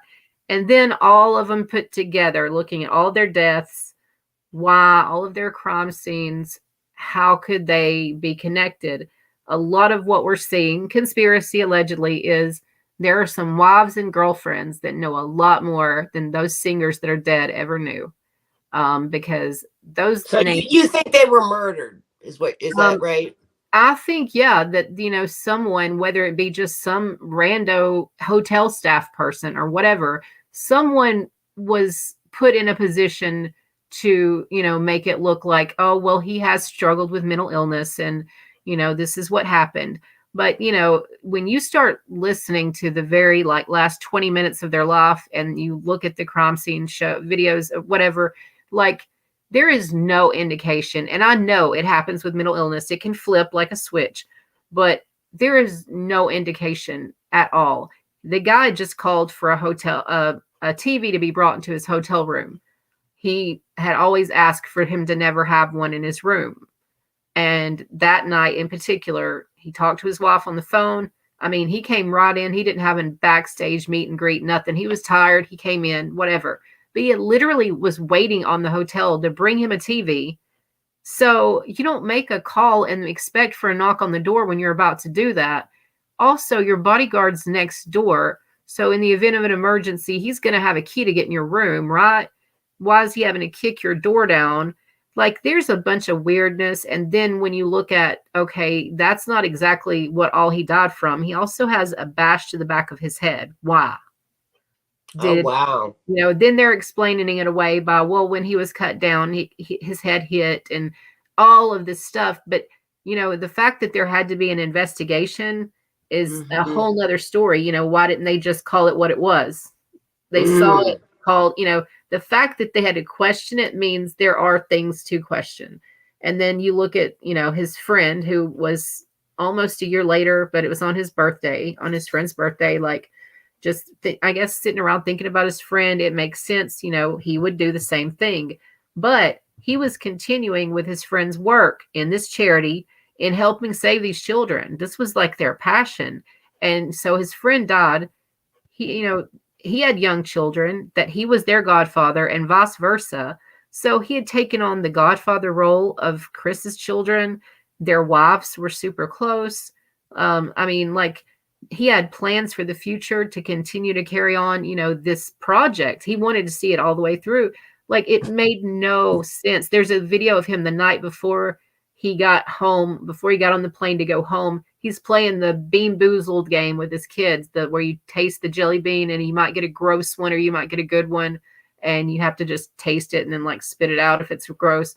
He's playing the game with his kids and he is laughing, and he is so, you can tell just that belly laughing, my dad, my kids, my mom, and just having that great family moment. And then the next day, less than 12 hours later, he's taken a plane, gotten home, and he's hanging. No, there's something so there. And obviously he was murdered. Oh my God. It's hard for me to believe that why? How come? No, is anybody looking into it? I mean, there's all these people that have questioned more Chris's than anyone else's, because the cops came out and there are numbered, where they actually took crime scene photos, whereas Chester's was inside of his home. So it's limited what we can see and get access to. But with Chris being in a hotel, they actually just put out a little short. I told Dave he would love it because it's 30 minutes, doesn't drag on. But it's called The Tragedy in Room 11. I'm going to call him $1 billion Dave. That's what I'm going to call him from now on, instead of just 3 dot. I mean, I got to say, for what all, and Dave's going to say, don't ruin my reputation, but Dave, Dave is a good. He is a good soul for sticking Aw, it. Dave, you're such a sweetie, Dave. Yeah. Everybody loves you, Dave. Well, So we're following Dave over here since Dave has adopted you as his new internet home, and he won't come up on anybody else's. Was kicked off half the panels, but he refuses to come up on mine. He's not kicked off, but he won't come up. So I guess we're gonna have to come over here to see you and Dave be co-hosts together. I think he'll come on your panel. He used to jump up there all the time. I know, but he's boycotting me for some he reason. might be afraid you're going to ask him a question and put him on the spot. I don't know. What? I don't know. I'm just guessing. Any other reason he'd be up there flirting and playing with you in a minute. I know, but so he's pissed at me, so he's not coming up. I don't know. I think when me and I don't know what it is. I don't want to bring up anything. If he came over there and kind of got y'all to come here, he's like, he was over there, and then he saw you went live, so he jumped over here. So I tried to get him up on my panel, but you went live, and he's all addicted to you. So that's why. What happened? Well, so good. Good. He chose you over me, baby. I'm second fiddle to you, honey pie. Oh, you know what though, Rose? You got them lined up. I only have one. Let me have little Davy. I'll take him. I'll take him because for real, you are the one, the sun goddess getting worshipped with all. I do miss having Dave. I do miss having Dave on my panel, though. I have to say, but I'm happy to come over here and visit him over here, since this is where he's cordoned off on your. I won't hold him captive. We will.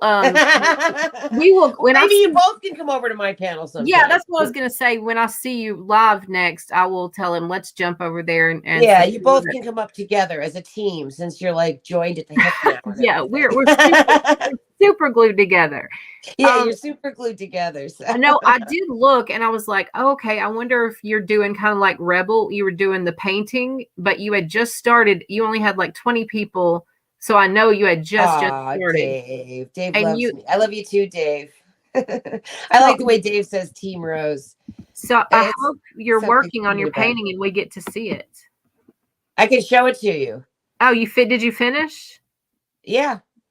Okay. Oh, you started the video and then you had just started painting, and I was like, okay, there's only like 20 something in there. And so I thought, well, she's just started this. I'm going to check back and see, where we're going. I didn't know what you were painting even. Oh, yeah. Just started. Oh, okay. And then you went over to Rebels. Was he having a game night or something? Is that what? Oh, wait, hang on.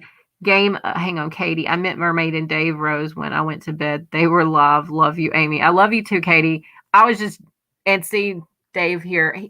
I hope I didn't sound bitchy. I joke with you, girl. But no, like me and Dave, we're like your little girl and boy. You're like, go to bed. Y'all talked enough. Now go to bed. That's what. So I'm glad Dave found a home, because he kind of got banned from a couple channels there. And now Dave's gonna probably get his little blankie and pillow and get all cozy. Not. And I tell him, listen, dude, you're 3 hours behind me. Rose, you're an hour ahead of me. Dave. But also, I'm an hour ahead of you, really? And he's 3 hours. Wait, where are you? Alabama. Alabama. Yep. How can he be 3 hours? He's all the way up in California, so he's 3 hours behind me. But how? He's 3 hours behind me. I guess me and you are both on the East Coast, and he's on the West. Yeah, so you and I are on the same. I'm Central Standard, and you're Eastern Standard. Really? Yeah. But so it doesn't make sense, though. I mean, he's 2 hours. I think he's 2 hours ahead of you, behind you, or whatever. Oh, he might have lied. He told me he was 3. I don't know. Because he thinks that you're the same as me. He didn't realize you're an hour different than me. That's why he said that. I don't know. We talked about it the other night, and he said, like we were saying, I don't know. I didn't know this. Another smart fact I didn't know, that like apparently the furthest you can be in time zones away from each other is 3 hours. And so he was saying like he was the maximum number of time zone hours or whatever away. And I was like, okay. And at first he told me 4, and I thought that for like 2 days. 4? Yeah, listen. He let me believe that for a while, and I was just like, okay, he's smart. He knows Girl, what he he's was talking about. lying to you. He was fucking with you. Oh, I Everybody know. knows. Then later, like the next day or whatever, I'm saying, okay, it's probably like lunchtime where you're at, like just being funny. And then he's like, no, seriously, there's only a maximum of 3 hours. There can be difference. And I was like, okay. So I've still been rolling with that. He's 3 hours at like, say it's Listen, you're What not is it? all the, listen, you're not all the way on the East Coast. You're inland a little bit. That's why you're more I'm like 2 hours. southeast, so I don't know. I'm southeast. I don't know why you're in. I'm gonna have to look at the map to see why you're in this central. You must be very close to the Eastern time zone, though. I mean, yeah, because Tennessee it changes to Eastern, and so I'm in Alabama. So yeah. Okay. But That's yeah, interesting. Dave is as far away, supposedly time zone wise, than he can be from me, is what he was saying. I don't know what is wrong with my comments. Like, I Well, can't. Dave doesn't know. Dave has never traveled this country. He doesn't know where Alabama is. He thinks that you're the same time zone as the East Coast. He thinks you're Eastern Standard, but you're not. He just didn't know that. Oh, But look at this. I love you, Rose, endlessly. I know. I want to screenshot that. Put that on the Rose? screen. Put Oh, that on the you- screen. I want that. you're I love right. you, Rose, endlessly. Well, I'll take care of that right away. But yeah, that's wow. I And know. damn, if he comes over to your page and says something like all romantic and wonderful like that about me, screenshot it for me. I know. I want to. I'm gonna have to screenshot that. I gotta take a picture of that. I don't wish really you put. think it's gonna happen, but anyway. What? Yeah, Wait a minute. that's Wait a it. minute. Did you put that on the screen? Oh no. Oh, hang on. Oh, hang on. Yeah, Hang put on. it on the screen so I can take a picture of my beautiful I'm still letter in from shock. Dave. Oh my Yeah. God, I love it, Dave. Yeah. wrote me a letter. Dave and I have a deep thing. It's I all know. sexual, of course. Hey, Dave, you It's brought just you two brought flirting Leos. You brought a No, it's this girlfriend Aquarius. over? Did you bring a girlfriend home? He didn't ask, and he brought a girlfriend home. There he is. Mama. Okay, let me get a picture of this. I love you, Rose, endlessly. Oh my God, that's so sexy. Ah, that's I sexy. know. Holy hell, that's hot. Like I said, you're the girlfriend. He Dave, snuck let's you get home. it on, baby. I want you. I want you. Come over here, Dave. Get over here. Oh. I got this nice cozy bed. I got these big magical boobs. I don't even have a bra on. Come on, Dave. Oh God, let's get it on, baby. Sorry, I'm stealing your Dave, but obviously he's always been mine. I'm sorry, Amy, but you're just gonna have to accept the fact Dave and I are getting it on, bitch. Okay, who's your spare then that you're gonna throw my way? You can maybe join the threesome if I can share Dave. You will be the first one. Okay, how about that? Okay, I'll take it. All right, you can be our threesome girl. You're first on the list if Dave forces me, because I don't like to share. I'm a Leo. I want my man all to myself. I want my Dave all to myself. I don't like to share either. I'm an emotional posse. I don't know how we're gonna do this threesome thing, girl. Because I mean, you know what I'm saying? It's like I don't want to hate you. You don't want to hate me. We don't want to fight over Dave. But I have to say, how about this? You and me, ice cream sundaes, and Dave can watch porn in the other room. Hey, that whatever works. Or don't ask, don't tell. I would be just you and Dave can do whatever, and I'll be going out to do something else and come home and be like, oh, cool, grilled cheese. I don't need to know what happened while I was gone. What's up? Me and Dave will hang out at your house, and I will make sure. And then you can slip away at one night, and you don't have to ask what happened. Hey, we'll orchestrate it. We won't hate each other. I have no doubt. If there's someone that if I had to work it out with, I can't see myself hating either one of you guys. I really don't. I'm all verklempt now after this whole thing with Dave. Oh my God. Yeah, Rose is like all just. Thank you. Thank you, Dave. I know I'm a wash. She's got what do you call it? The vapors. Ooh, the vapors. Dave, you're so generous with your gushings. You're gonna get girls all the. This is how Dave gets the pants off. This is what he does. See? Oh my God. Are you still? He said mermaid isn't going with time zones. Okay, what? Mermaid's tripping again. He says mermaid isn't good with time zones. It's you, Davy Dave. You spelled goog, not even good, since you like to call it anyway. You better tell me the truth. That. Oh, Listen, I Dave. needed that wash of Dave love. Oh, thank you, Dave. I trust you, Dave, Fucking and I trusted you about time zones. And that was your mistake, Amy. Never trust Dave about time zones. Well, now I'm going to do my own mistake, research. doll. Let me look. Let Auntie Rose is here to help you because I love yous. And let me tell you something. You can't trust Davy Dave's on geography or time zones. Here's why. Dave's never been out of California. He doesn't know anything about how the country actually works. So with all my love and respect for you, Dave, but Dave's never been out of and Dave even said I have been out of the country, but not anywhere that glamorous. I've been to Mexico. I've never been to Mexico. I didn't get to go. My sisters got to go, but I didn't get to go. But I have been other places. Where else have you been? That's it. I've been to Belize.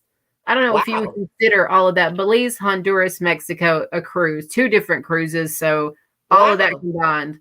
That's cool. I got to swim with dolphins. That was kind of cool. That's cool. So I got to do that fun stuff. Like the year before, I decided done with this 12-year-old marriage here that I've been trying to beat a dead horse to work.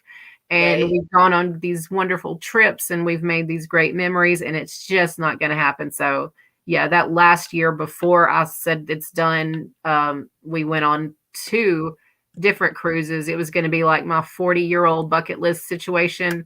Wanted to get those checked off, and we went, but I haven't gone back.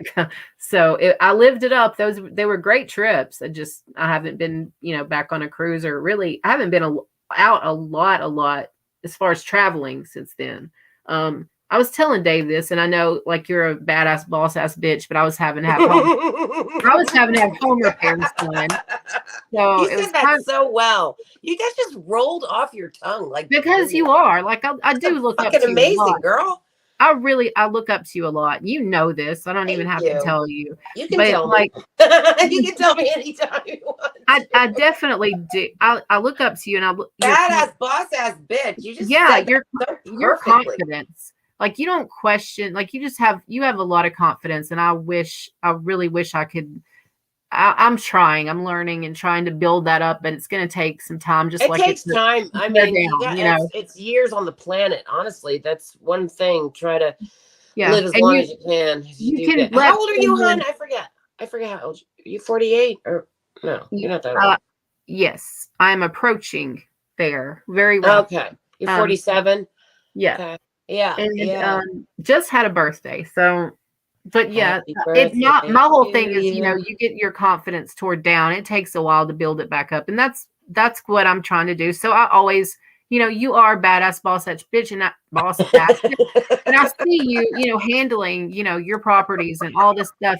So I have a hot water heater mess up, and I'm trying to figure out okay, how do you handle this? What do you do? This is not something you've saved up for. This is a big, this is a big girl problem. This is one of your first that you've had since, not first problem, but first expensive, okay, how do you do this problem in the middle of this? So I figure out okay, I need to take some time and think about it instead of having my crazy irrational, oh my God, and just calling the first person and spending more money than I should and whatever. I think it through, and for whatever reason, the name David comes into my mind, and I don't even know if it's subconsciously because of Dave or not, but it was a guy that was friends with my dad, and he's a contractor. So I call him and I'm like, hey, I'm having this problem. And he's like, well, I'll come check it out. Are you going to be home? And I was like now? He said, yeah. So he came over, he checked it out.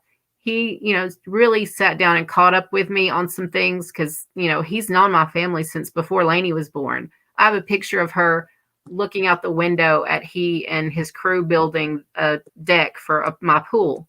So he literally has watched my kids grow up just within patches of time when I needed, he put a roof on this house. So he's familiar with the house. don't know why I didn't think of him. I've just not really kept in touch with anybody. I've tried to just kind of isolate, which is not good, but I have done it, I admit. Just we had so much happen. I rationalized just kind of, drifting away into this little bubble, and I'm trying to work on that. But anyway, back to him. Call him, he comes over, and I felt my dad for a minute. Like I just felt like I don't know. I felt like my dad came into the room or something and was like, don't cry, not for another minute. I got this. Everything's taken care of, and you don't worry anymore.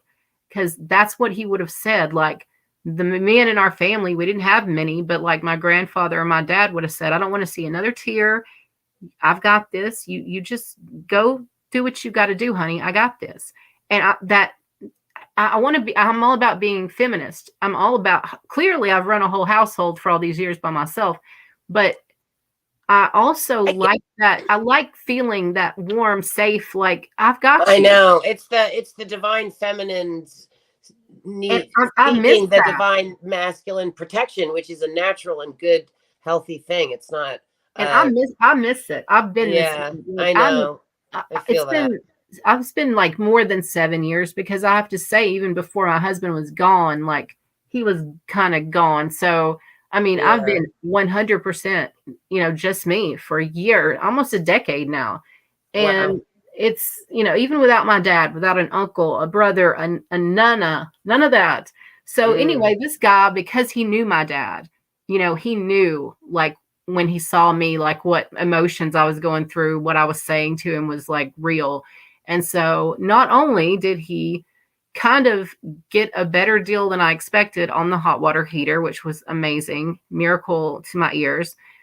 He gave me a break on installation, also miracle, because if I would have paid at where I bought it, it would have been, there's just no way. And then he got it done not the same day, but the next day. And for a bonus, there was a little guy that one of my sort of friends, her son's friend, who wanted some extra money, wanted something to do. I was like, I have one of those toilet repair kits where you replace like the inside of whatever toilet. I needed that done. He's like, oh, I can do that. And I just remember growing up, like watching my mom do it and thinking, okay, it must be easy. So, okay, I'll let him do it and give him some money. Let him do it. When he leaves, now no longer do I just have a noise. I have a noise and a leak in the middle of the hot water heater crosses. Wow. So I'm like, screw this. I turned the water off to the toilet. And so while he came about the hot water heater, I was like, do you mind while you're here, just looking at this, and told the story and kind of what happened. And he's like, no, just remind me when we're done, and I'll check on that before, we finish, before we leave, completely. And so his guys hung back after they did the hot water heater, and they fixed it the right way. There's no leak or sound. And so I got all of that, and for a couple of $100 less than what I had priced it out to be with labor and the actual part and all of that. And I don't know what I would have done had I just immediately jumped to a conclusion like I used to. I used to always just overreact, panic, whatever. I didn't make a good decision because it had to be fixed then. And so I stopped myself and like took some time, which was unlike anything I've ever done. And my kids even were like, we're scared you're being like so calm about this, but we like it. We're fine with the water being cold a little bit. We can live, And so tonight they were really happy to have, a hot shower versus cold. But, it taking that little bit of extra time, I don't know, it helped me pick this guy's name out of nowhere. I hadn't thought about him in years. He was putting the roof on this house, putting a metal roof over my existing roof, while I was in the hospital giving birth to Lainey. That's how long I've known him. And I felt my dad. I felt my dad here. And just nice. I just felt that, like, I don't want you to have tears in your eyes. I don't want you to be choked up and afraid. Like, you're okay. It's going to be okay. Like, really messed up because, I still had to pay for it. And I still, had to handle all the stuff. But as long as I knew that guy was kind of overlooking and overseeing it, I just knew it would be done right.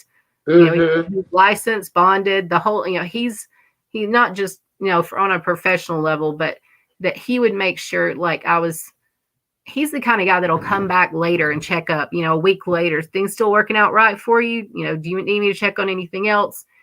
Like, I don't know. He's just he's one of those last few guys that are still around that have that chivalry, you know, that, you know, the mother and the grandmother and the child, y'all don't need to be worried with that kind of thing, you know, like let us take care of that. And I mean, he's made his whole profession. He's done this for over 35 years, just literally working with his two hands and teaching his two sons to do the same. They've run a very successful construction company, like literally can do anything from the ground up and certified and, you know, plumbing, electrician, all that. So, you know, he has little crews of about 3 guys spread out doing different things. So I handled it in a badass boss ass bitch way, but it took me a minute to kind of like gather up what is the like I had to, honestly we gotta write a song. We gotta write a song with that using the badass boss ass bitch phrase, I think, don't you? Yes. But and I can say this, whatever this definitely like had a rose feel to it, just because I can't say that I've ever had anything like this happen and I not be so overcome with my own panic that I had a minute where I felt like my dad's presence. That's why I was saying it really sounds like something I could hear. I could see you telling a similar story, like you felt, you know, you felt like something calming or whatever come over you. I don't have that often, but I really, really felt a huge, just, I don't know. It was so interesting and different. And I'm glad it's all over and done now. It's all fixed. We're all back to letting ground. And, you know, Lainey's on the mend. So, you know, nothing but good things. I try not to brag too much because then you get knocked right back down. But I'm grateful. I know.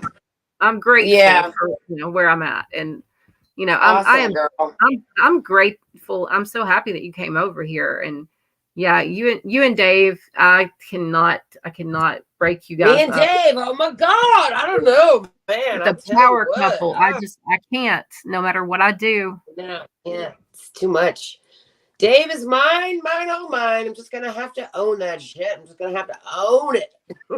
I'm just gonna have to take Dave on. I mean, you know, I've been fighting it for all these years. If you're busy though, what does Dave do? What if you get busy and you run off into the tropical islands with some other, I don't know, amazing there dance? Is nobody else but Dave. There's only Dave. I thought you were gonna say just take care of him until I get back. And I was going to be like, okay. Oh, no. He's coming with me. Sorry. Oh, Rose is possessive. Oh, you're fixing to have a fight. Dave's going to be like, I'm never coming back to your channel. Y'all are not. I'm going to have to draw a boundary around Dave now. You have to draw a big circle around Dave. And I could share him, but I'm not going to. I don't know. I'm just going to have to keep him all to myself. And look, honey, if you want me to share Dave, I guess I might. I mean, I could have to take breaks because, you know, Dave goes and goes like the Energizer, but so I guess I could share him maybe, but I'm not going to want to because I'm going to want Dave all to myself. And that's going to be the problem with me and Dave's relationship. Thank you, honey. As I'm going to be too possessive and not want Dave out of my sight, then I'll get all controlling, like one of those crazy wives, and I'll just be like, Dave, where are you going? You're going over to see Amy. I just know it. You and Amy in the closet. I can feel it in my blood. You're cheating on me with Amy. Now I go crazy like a psychotic woman. Now Amy, stop stealing my man, girl. The hell? You're stealing my man, my one and only Dave. I can't take my heart. My heart's in shreds. I'll go through it all over again. Fuck it. You can have Dave. I can't take the pain. I'm going to let you keep Dave. I've been through this. I can't take it no more. I can't have Dave get me all sexed up and loved up and be all in love with Dave, only to have him break my heart into a billion pieces with you. And then you and I won't be friends anymore. All right, forget it. I'm putting him at your house.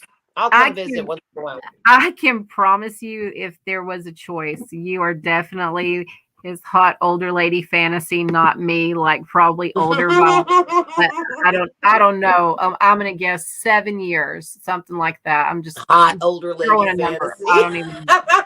Yeah, you know what? Let me tell you a secret. You're like the teacher, his hot teacher fantasy. Yeah, I'm a hot teacher fantasy.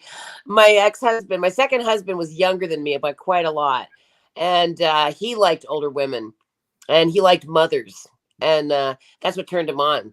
I've So, always and liked that- younger guys, and that's not been a good thing, but I always have liked There's younger nothing guys. wrong with it. What's wrong with it?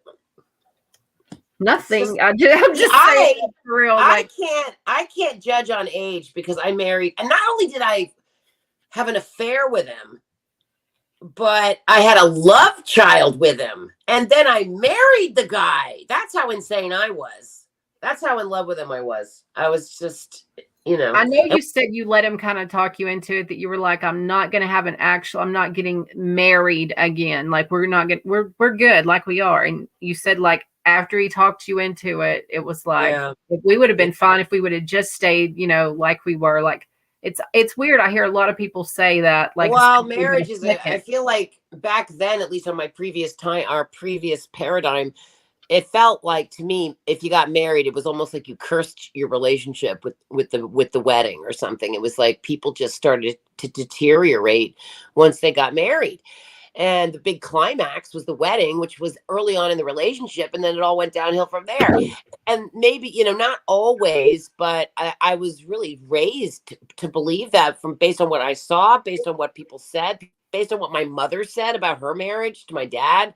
That marriage was the beginning of the end. That was the phrase that stuck with me. Marriage is the beginning. I was the first divorce in my family going generations back because of like religious beliefs on my mom's side. Like I was definitely like had a black sheep label, like you shunned by the church, like, for so many reasons, but mostly at the end of the day, because of that, it just, like, that was kind of the ultimate, the first, being like, they didn't approve of who I was marrying, that I wasn't getting married in the church building by our church pastor. I was getting married outside and by a Baptist preacher, who we picked as a couple instead of picking one or the other. You know what I'm saying? Like, and we wanted it on Halloween night. Not a lot of preachers were down with that. I knew ours wouldn't be. And I didn't want it inside. I had a certain vision for it, and we were actually supposed to get married in New Orleans. Hurricane Katrina came right then, blew our wedding away. I had to kind of redo the whole thing. Wow. With a kind of quickness from August to October. There's a whole story. Like we're in the Me and Dave are going to get married every year. Every year we're going to have a different kind of wedding. One of the weddings is going to be we're going to have an ocean theme. And since you're undercover mermaid, maybe you can help with our wedding plans.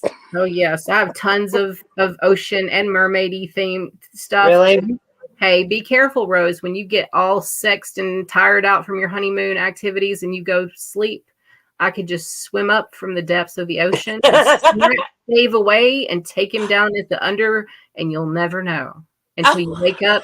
And Dave will be sitting there with, totally naked, his abs all oiled up with all types of tropical fruit for breakfast. And you're like, oh, you'll never know where he spent the night. Well, you know what? I'm going to actually need you for that because honestly, Dave is going to wear me out. He's going to wear the fuck out of me. I'm not going to be able to keep up with him. No way. There's just no way. You know what? So it's going to be tough. I guess I am going to have to keep you around for those side escapades try to wear Dave out. Take him down there with all those mermaids because, I don't know. There's no way I'm going to be able to satisfy the guy being those guys like Dave. They're just like, you know what? They have perpetual hard-ons and it's just exhausting. I mean, what am I supposed to do? Forget it. You're going to have to, you know what? Why don't we have a 3-way wedding? Dave can marry both of us. And then we can add women when I get tired. And or you could just have the rest of him, I guess. I don't know. Well, how about that? And then that way I know you. and it's not like he's cheating on me with somebody else. You know what I mean? Like, yes. It's not secret. We could have one of those polyamory open relationships. Like that's all the rage, these days with the younger people. They have these open, there's a lot of poly people. I don't know if you know about that world, but it's not really because I'm such a jealous, possessive,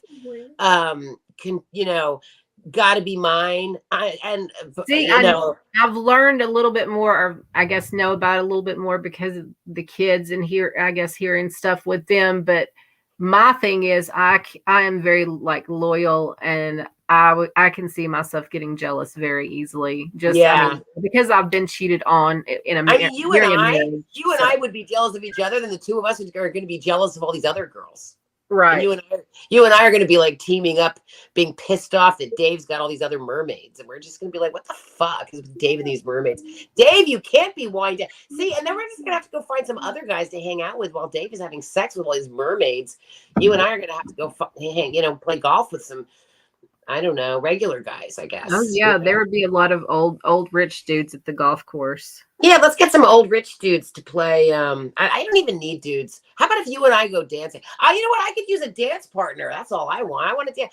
You and I, Dave can go down and swim with the mermaids, and you and I will go dancing. How about that? at the chocolate cafe. We'll Dave go would be like, dancing. "Can I get a quadruple oxygen tank for when I go down? I need some extra oxygen. I've met several of these beautiful ladies down here under the water." He'd be weighted down with oxygen tanks. Problem with Dave is he gets jealous too. He doesn't want to share either. He doesn't want us hanging around with these old men. Maybe they're going to be. Look, I was hit on by a guy who's like 28 recently. So, and he consistently hits on me. And it could be that I don't really. It could be that I have good lighting or whatever. But he thinks I'm hot. Okay, that guy's 40 years fucking younger than me. Is it Freeside? Yeah, Freeside. Yeah, I always see him. Always, I can tell. I'm telling you, Rose, you have a long list of suitors. So, most of them are demonic. Freeside included. I gotta say, I can just. I know we tease about Dave, but deep down in there is a good guy. Like I said, I didn't ask him for any kind of help. Are you or good? Anything. He literally try to The thing about Dave that is nice is that, unlike Lionel, for example, or Mission, is that Dave always errs on the side of being loving to try to bring peace to a situation. So he'll be like, yeah, make friends, or he'll be like, I love you. Like, what about love? Dave doesn't just go, oh, you're evil. You're a swamp creature. Oh, you're a nasty witch, and you're a kitchen witch, and you're just a witch. He's not like that. He's not like Lionel or Mission, who like says every nasty thing he can think of. Dave is like, he's all lovey-dovey. That's why he gets the girls, I'll tell you. That's why he's got game. Dave gets girls really easy. Pisses me off, but I'm gonna have to share Dave, and I don't want to.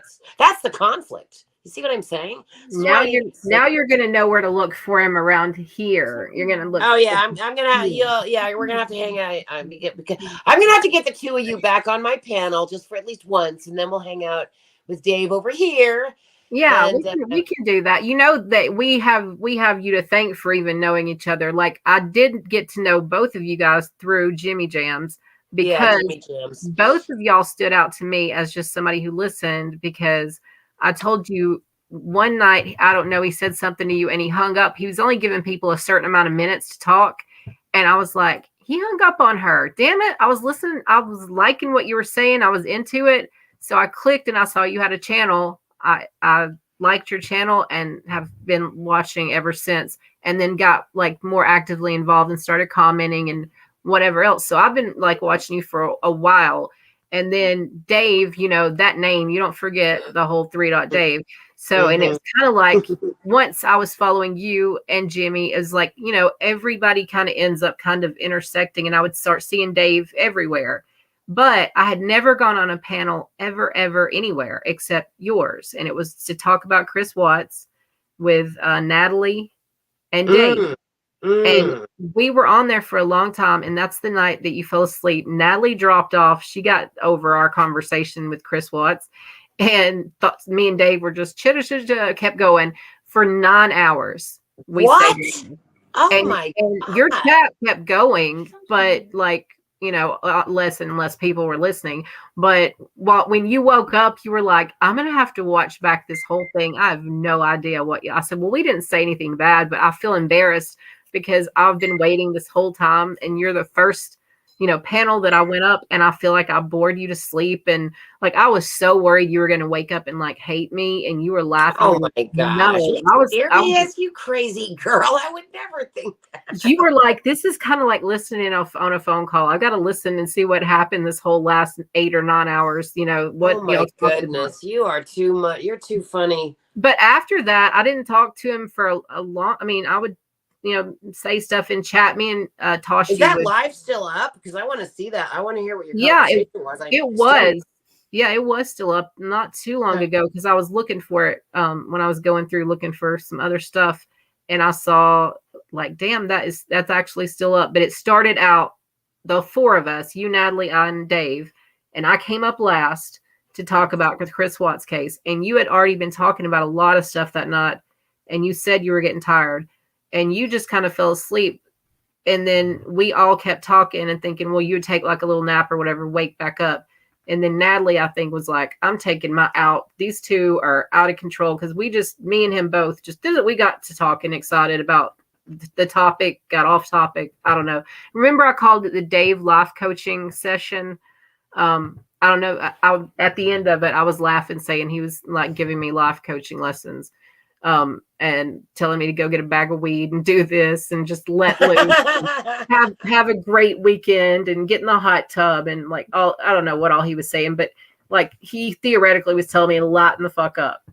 And anyway, it was a fun live, but again, other than I used to argue with Tashi and be like, she would say, well, that's it. I'm getting papers written up. I'm divorcing him and leaving him now. If she would get mad about something, I would say, it's okay, I'll take him. And then we just always kind of like had this little, thing, but like, I've never really talked to Dave at all. So I was really surprised that he wanted to sort of take this on as a project or, spend his spare time on it at all. And so I am appreciative and just like, I don't want to like pump his head any fuller, but I am honored that he would think like, okay, this chick over here that does a song every once in a while, like, I need to stop her and like say, you know what, why don't you try this? Like, I don't know what, for whatever reason he decided that night, but I think he is a good guy with good intentions, and he likes to play the playboy. He likes to keep that image going, and he definitely he's got some kind of game for sure. Dave the Playboy, Dave, Playboy. He's got game. Trust me. I mean, he's got game. Oh, I know. He's got game. Hell, and got now more game than anybody. He's gonna do. He's the Game Meister. 3-dot Playboy Game Meister. He is a teaser. Game, baby. Dave, are you still here? Oh, I'm sure he's listening right now, thinking, "Oh, Rose." He's still here. Dave, you got game. You got game. You got game, baby. You got game, baby. Hey, did he say he was here? Or I just clicked on his name and it came up. So that means he's still here. I don't know. He might not be, but I think he might be listening. He's probably sleeping. I mean, I'm ready to pass out too, but I've been up. I forget how long I've been up. 6. And I fell asleep on him one night on here, and he kept me in his earbuds so nothing would happen. But I was asleep as I could be on my own live with like, it only had a few people, but still he was like, somebody could come in here, who knows what. And he kind of babysat the live, and I woke up and he's good at that. He's good at babysitting. He's good at co-hosting when you need to take a break. Most people would have been like, screw you. Cause I did have a few people that came on and sang with me and just kind of sang and left. But I would have just sat there. Who knows what could have happened these days with porn bombing, all that crap. Who knows? But he was, honestly, like right after I ended it, he commented, like, thank God you were in my ear all night or whatever. But that's funny. Like, again, he's just been a sweetheart. He and he can get like me on a topic. Like he can talk about music and kind of get nerded out on it and be like, oh, I found this last night. You know how we were talking about it? Like, well, I found another, and so it's became like kind of an endless, musical thing, like where you don't have to just sing and get off here. Like you can actually like go a little deeper and I don't know. Well, darling, I'm gonna go lay down and listen to you chat. If you're gonna stay on for a while, unless you're getting off or whatever. But thank you for having me up, honey. That was really fun. It was good to see Dave and you. I'm so glad to know who my next threesome is with. So at least there's that. we need to schedule to have one. You know, you and Dave come up on my panel at whatever time I'm going to be on, and just or whatever night you're going to be talking about something. Yeah. I know it's spontaneous. You never really know, kind of. Yeah, it is. It's always spontaneous. We can get up there and kind of talk, whether it's back about. I know the Chris Watts stuff got super heavy. Everybody I know. I do want. I actually do want to talk about that again. You know, the Kissinger, who I think are Kissingers, and a satanic cult. They're really coming down hard. I think you told me that on that guy, right? What's his name? And who's really into the case. And I think that the cult that they're involved with is really big. And I think it connects to Australia. And I think it's a big operation because that was a big murder. And that guy, Chris, you know, he really paid the fucking price for that. You know, he really was the fall guy. And he got has been so stoic about it until just now. Besides, oh, never mind, I was lying, and I want to, you know, whatever. Like, yeah, dude, it's weird. It is very. It's. I don't think he really. I think he was. You know, I do believe he was drugged. I do believe that she was putting her menstrual blood in his drinks and really tying him in, really doing a lot of magic, a lot of witchcraft to get him to do this because it's a big fucking deal to kill your own children. You got to be out of your fucking mind, right? Yeah. I mean, you're just not your normal self. And there's just no way the normal Chris would have done that. I believe he was 100% manipulated, but he allowed himself to be manipulated, but he was manipulated. And I do think if they broke up, I think he would have snapped back and gone back to his wife and family had Nicole not put the claws in so deep to make sure he was going to friggin' pull this off. Because this is a tragedy that is milked for years and years to come, and this cult that I believe Nicole Kissinger is in, and they used her too, it's a real big bloodthirsty cult, and it pulls off these giant rituals. It's a ritual. That was a ritual, in my opinion. Yeah, you know? And that's what I think. The Natalie chick, I think. She was, you know, we all started talking about that book I found at my house. And she was saying, or you both were saying, destroy it, burn it now. Remember, it was my ex's. Oh. And it was, we thought it was the same book as Nicole had on her desk, the Devil's Notebook or something. Oh. And so I would say bind it with duct tape. Yeah, you asked me to come up that night after I commented. You were like, do you mind coming up? You want to talk about it? And so I came up, and then that's from there I stayed up. Before that, I'd never been on any, like I said, 0 panels other than just I sang and got back down. I never talked. Right. Dave said actually, that was cool. He had been wanting to get on a panel with me again, but I never would get back up there on any for who's reason. Who's Dave? He? Oh, Dave said that he enjoyed, you know, us talking that night, and he saw me, like, I guess, start to talk more than my norm or whatever. And he said, but you never went back up. You never, you know, went back on a panel that I saw or whatever. So I caught you finally over here live, you know, and he could tell I need like a little confidence boost or something. I don't know, but he's kept it where I have wanted to at least come check in on my numbers and whatever. If I see like a little boost of growth, like it's kind of gives you an incentive to want to do something or I don't know. Sure. Just to hit 150 was a big deal because I stayed stagnant at 130 forever because I've had this channel since 2014, I believe. Mm-hmm. And I did tarot a long time ago, and then it sat and did nothing. Then I did some music, then it sat and did nothing some more. And then I've just kind of trickled in some music and put clips of me singing on other people's channels, but I've not really done anything behind the music. And I'd been toying around with the idea, and I just, you know, getting an audience, you know, number one, having such small numbers, just I had very small numbers for a long time, and I still do sometimes, you know. It's just, you can't worry about the numbers. You just got to do what you want. You got to say what you want to say as a woman on this planet. a valuable, high quality, priceless human female in a human body who's a mother. Okay, you've activated a lot of codes there, so your voice is important. So when you get on here, you got to do it for yourself. You need to hear your voice. You need to speak, and it's not about anybody else but you. And if other people join, great. But it's really when you need to speak your authentic words that I believe, and I just was realizing this, and I talked about it in one of my videos. A woman needs to speak when she needs to hear her own voice. Her own voice heals her. And then when you activate your healing codes, your voice can heal other people too. That's why a lot of people listen to me, because I have a lot of healing in my voice codes. All mothers, human mothers do. When you love your child, you activate your mother codes. The mother codes are why we're here. So when you sing, when you speak, when you're in that vibration of the loving mother and the divine feminine, you can share, goddess. Share. You heal yourself, first of all. When you heal your own body and yourself, you heal a piece of this planet. You gave a divine gift.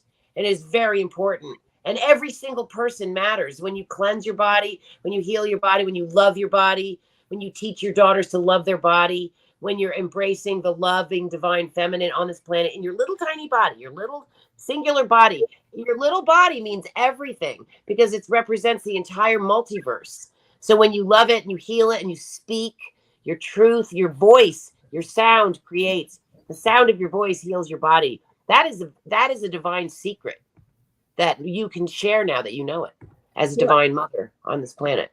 And I do want to be like you. I don't want to be like one of these people that's like all about monetization. I don't care. I that's not what I ever. I mean, clearly I wouldn't have. And there's nothing wrong with monetizing either, too. You know what I mean? There's nothing wrong with.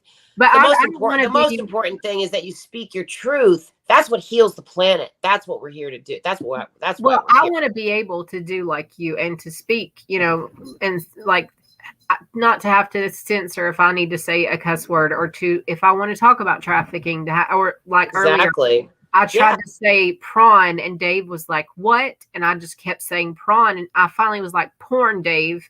And he's like, oh, I don't know what you're trying to say. I said, I'm trying to use these fancy code words people are using. No, just speak. Yeah, no, and that's not. Yeah, we have to object to bullshit. Yeah, we have to use real words, right? Yeah. I don't think any, from what I've understood, like Dazed, she got monetized, but she got like zero back because of doing karaoke. You have to buy like the little karaoke package thing, and then she does Bible study. So she said, I'm going to keep doing this because this is like one of the things I love. I work all the time. This is kind of like my only other thing I got, going on because I work so much. And so, that's my thing. If I want to talk about music and I don't have anyone to talk to about it, and my kids are like, please stop talking to us about grunge music, then I can come in here and go live, and I might be talking to an eyeball that has a 0 beside it, but I'm still putting it out here. And if somebody wants to listen to it later, good. And if not, then I guess I'm practicing, confidence, by getting up here. I don't know. That's right. That's kind of my thought behind it is I want it to be here for me, not for my goal. Some people's goal from day one is like, I'm going to get monetized. I really don't care. Or I would have done that, been going around crazy, trying to sub me up, whatever. I think that's great. Once you get going, you don't even really have to try. People, they want to know where you are and want to be where you're at. And it's just going to take people to find me on this little bitty corner of on the snowflake of the, Amy, do you paint? Do you paint at all? I knew that when I did that painting video that Lionel was going to paint and copy me, and it's exactly what he did. He made a video painting. I did paint actually and was going to art school, but I haven't painted in a long, long time. But I do have some of my paintings and things. Well, maybe you can join. I don't know. Yeah, join the Team Rose Bowl. I want to do a painting night where we all just horse around painting. Yeah, together. I was going to say I'll share. Even if I don't do it, anymore. I haven't done it lately. I do have a mask that I made out of like a natural clay pottery. A really cool, like a tribal mask. that I made, and then I have a few paintings and some sketches. I don't know. I have several That's several cool. things I did when I was in high school that was like my portfolio that I submitted for college, and then Mhm. totally changed what I was going to do and ended up going towards psychology instead of Art. art. Yeah. Because also my mom was a teacher and she was very, you're going to be a starving artist. So she wasn't Right. supportive of, the arts, even though Right. that was everything I loved, music, Right. art. Right. So now this is, I guess I get to study what I want to now that, I've done that career. Yeah. I get to see, unfortunately, I still have to see all that fun medical terminology when I'm going through chart reviews, but it's not having to be there and being tied down to the desk anymore. I had to work my way to get to this, little bit of freedom, but so glad I have that opportunity now. And I have, not just like dead free time, but I get to know people. Like I've got, getting to know you from day one. Like I said, you felt like a family member that I've definitely had a void, and you were there when I needed you. How you said Aw. Jimmy was for you. Like Yeah. I had already Yeah. found Jimmy, and you and Dave, y'all, I mean, kind of just all, y'all were my background at night. But Mhm. I when know that feeling. when I went into your channel specifically and started being more active in chat, that's kind of when things like when I was really started losing everyone. And so that chat, knowing that they were there every morning, kind of the same ladies that I would see every time, and knowing you were going to come on there and drink coffee and show us your morning, how beautiful it was, or like it was what I needed really to kind of, I don't know, it was just something I needed. I can't even put it into words, but when I know anybody, exactly what you mean. yeah, It just gives you a sense of connection and community, and you hear a voice that to hear a real voice is, like I know you're a real person. I'm listening to your voice. You're talking. You're showing your. Well, at least I know that's your face. You know what I yeah, mean? And it does. It's it's meaningful, especially when you're feeling alone. And then yeah. there's these other people, and you just through the little box, and it's like, I have a community, and we love to bond with each other, and people need each other. And your mother, I think your mothering codes definitely were just like piercing me at the moment because I needed a mom, a sister, anything, and I needed someone, and you did feel it like and immediately like a family sense. It was really weird, and like I've told you, I don't talk to you all the time outside of anywhere. It's just I immediately felt like a protectiveness over you too, like a family member would. Really weird. But just I've always just said, if you ever need me, I can't, obviously can't do a lot of things, but if there is some tiny little thing, I want you to know, I definitely am here for you, whether it's saying a prayer or, come over here to my live, quit yapping it up over there with Dave, drag him over here. Whatever it is, I'm definitely, I'm here. I'm very grateful to Green Eyed Angel for coming and Yeah. telling us, because Dave was there. He jumped in, he jumped out, and then he was gone. And we're like, oh, where did Dave go? And then she's like, he's over there with talking to Amy. And I'm like, oh my God, let's go over and talk to Amy's live. Oh my God, let's go over and talk to Amy. That'd be fun. So yeah, I it was worked laughing out. when we were fighting earlier. I was thinking, yeah, we'll end up on all the clip channels. Me and Rose fighting over 3 Dot Dave. Yeah, That's we're gonna gonna fight be- over. We're gonna have a fun fight over 3 Dot. We'll probably just snuggle up. He's got 2 arms. We'll snuggle up. I'll get the left arm, and you can have the right arm, and then we'll just snuggle up with Dave. Anyway, hon, I'm gonna drop down. I really enjoyed being up here with you. It was awesome. I'm gonna listen and doze off a little bit before I do my day. I've got a big day, so I'll talk to you soon, honey. Love you. All right, love you. Thank you for coming by. Thanks for having me, babe. Love you. Bye, Dave. Love you.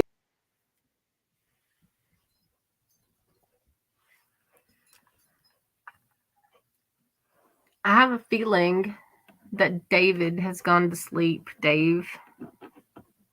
Somebody said, I think someone else said, love you, Dave. So you got love coming from all different directions if you are still listening. Yep. I have a feeling, a really good feeling that you're asleep.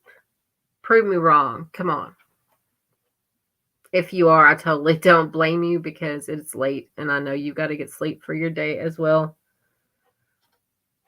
But I do want us to, and I'll change the title, but I do want us to do another like little chunk of this like we were planning, but I think this was so cool. And Green Eyed, if you're still listening in the background, thank you. That was awesome. That's kind of like a celebrity, what do you call it? Cameo for me, because she's never been over to my channel, and I don't know. That's special to me. I know Dave knows that as well, but whether it was Dave or you, Rose says it's you, Green Eyed Angel. So thank you. Wasn't that a nice little influx of family? Yeah, I mean, you know, I've always wanted Rose to come over here, and so I'm so excited. Like I said, I feel like giddy, like little. I have a celebrity cameo or something. I know it sounds stupid, but she knows what I'm talking about.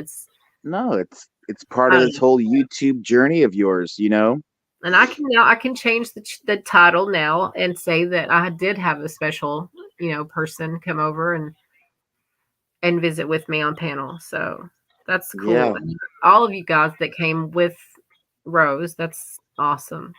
Really, really. Yeah, no, 12 people. She's cool people. Definitely the highest number I've seen in here. So y'all yeah, keep no bringing doubt. it back. Shock me. Surprise And you me. know, you guys are still out there, you know, this is an open panel. You know, any of you talking heads out there that can't help but want to talk, this is a good place to come to. I mean, Mermaid loves to talk, as you can see. Yeah, I'm keeping Dave up. You could talk. Let's talk. The link is at the top pinned. Oh, you guys were stressing me out. Why? I was trying to go to sleep. Yeah, like it's just like, oh, I was like cupping my ears, going, no, stop. I was actually fixing to leave because I was like, okay, Dave's left. Because that's why I said I don't blame you if you went to sleep. I know you got to get some rest. No, you know, I have to like be that. I had to like keep my stuff going so that you had the viewers, you know. So I was like, you know, I got to keep it going. I got to listen. I couldn't like, you know, not listen to you guys jibber jabber. Oh, you couldn't. You had to listen to us argue. Yeah, I had to turn you down because I was like, I actually like I kind of was over in the corner and I was like trying to like just kind of crash out. But then it was like the whole Dave thing was going on. I was like, oh my God, I had to like put my pillow over both of my ears. I was like, no, I didn't turn you guys down. That is like so it was embarrassing. That's a horrible laugh, Dave, to have two women fighting over you. Yeah, it was kind of embarrassing. I don't think you would have been. I mean, there was 11 people watching. Are you for real? Were you that like embarrassed to where you wouldn't want anyone to see it, or? No, not like that. It's just like, you know, okay. I just go, okay. So now it's like I have to go over to Rose's and do my thing. Well, you've done it. You've been over there and done a lot of things. You're just kind of new to me over here, but you can do clearly. I don't have to give you whatever I'm like I told her, I'm lucky that you know, that you decided to take me under your wing and that you want to be here or whatever. Now she just knows where you're at, and she's going to come hunt you down and say, come on back over here. Yeah. Both of y'all back over here. Yeah. But, you know, what's going to happen is there's going to be all these people that are going, no, Mermaid's mine. It's going to come in here and start taking over. You're going to have like your top mods, and you're going to have like all these talking heads coming in. You're going to get way too big for me. No, I welcome anybody and everybody who wants to come and get up on panel and talk, but you are, you know, you're definitely going to be number one, Dave, because no one else has really taken an interest like this. This is a commitment. You spend a lot of time, you know, and you've learned a lot. Yeah, you have changed so much in the last like 2-3 weeks. It's like, you know, it's like night and day. Well, I don't want you to disappear. We have more to go. I'm not going to disappear. But I really do feel I do feel like we do good when we get on a roll on the, you know, and I don't go too off subject, and we're getting excited about talking about something we like, music, you know, in the history kind of realm. Oh yeah. No, we found our niche. I mean, no one else is, I don't know, do like in our realm doing what we're doing. So yeah, somebody commented. I hope that people get turned on to it, you know, and get into our bag. I think it was Sierra. Someone commented earlier and said, you know, it's cool to see a different side of Dave. So I think like It's weird. You bring out a lighter side of me, and I bring out like a more serious side of you. I don't know. Yeah. It's I tend to match energies. I mean, you saw when Rose came in, there was a big shift. Yep. Immediately. So yeah. That So basically, you put me and Rose in a room together, and it's just, dude, it's like winging it. Yep. Y'all are all over the place. I'm just the chaperone. I have to just step back and be like, okay, y'all close the door. No rules. Yeah. But anyway, yeah, get you some rest. Actually, now that we discussed it, what's your price to sell your soul? I don't know. I really honestly don't know, because I'm not sure. I would have to have more information on what exactly that entailed. My soul. What exactly? I know. What does that mean? I don't know. When you really go think really deep, what would it mean? Like, is that like you have every day you're having to be tortured? You know what I mean? About you. What is the price that you're actually paying by selling your soul? Well, what are you getting out of it? You know how you hear people say, like I was saying, I mean, a lot of when I think of people selling their soul, they're getting 10 years of fame, kind of like Courtney Love. She sold her soul. I mean, she's going to be the one who could tell us. If we knew what happens to her, well, then we'll know. You know what I'm saying? I think fame is part of it. I don't think it could just be money. I think fame, riches. Yeah. Talent of some kind. Something that would make you a star, I think. Yeah. Which, some people become one and then really wish they weren't, so that they could go back to a normal life. So yeah. I wonder if to see that, if she could go back in time, would she choose to go a different way? Would who? Or would she say, yeah, no, I got exactly what I wanted and I'm happy? You think that Courtney's thinking that, you know what I'm saying? I think if Kurt could go back, and I don't know. Well, Kurt has no choice in the matter. Yeah, I know, but I'm just saying, I wish he could go back to that picture where we see him holding her as a baby and how happy he was. And I somehow her just took off. I mean, honestly, it would have been the same equivalent of having, her being a cracked mom who came in and out of her life, and her ended up, having that loving parent there. It's ideal to have both, but, I don't know. I just think if it would have been flipped different, and she would have ended up with Kurt, and Courtney just say she would have randomly just overdosed or something. Who knows? I just see. God, that future would have been a trip. I see a different outcome. If she would have just found some way to not just fall away and go away, and what would have happened to Kurt? Where would he be now? You know what I'm saying? Yeah, because it didn't sound like obviously he would have been mourning, but I think he was on the road to he had other things, he realized that it wasn't all about her. She had him convinced that. But I think he was you said, or someone said, he wrote, he had other writings, not just that one little last letter. He had other things he was planning with his grandfather. That was it. The grandfather. Yeah, he had a fishing trip planned there. Yeah. He had plans. I mean, like you were saying about those are the plans. The other guy, he was all hella happy, and then he all of a sudden goes and, okay, now I'm really depressed and go kill yourself. Come on. Yeah, I need. There's something wrong. Something's in the way. Yeah, something's in the way.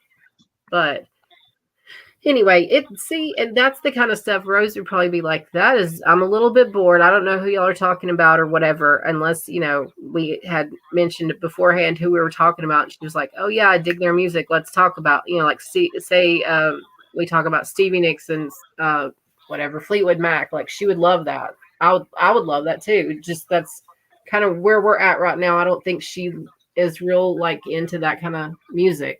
I could be totally wrong, but anyway, I don't know. I'm glad that she came over. However, she made it here. I'm glad. It was awesome. Who was it again that did that? Because we need to give her a double wrench. Green-Eyed Angel you're in exalted form, baby. Oh, hey, Summer Thunder. You're on your way to work and listening. Everyone coming in to give that like. Yes.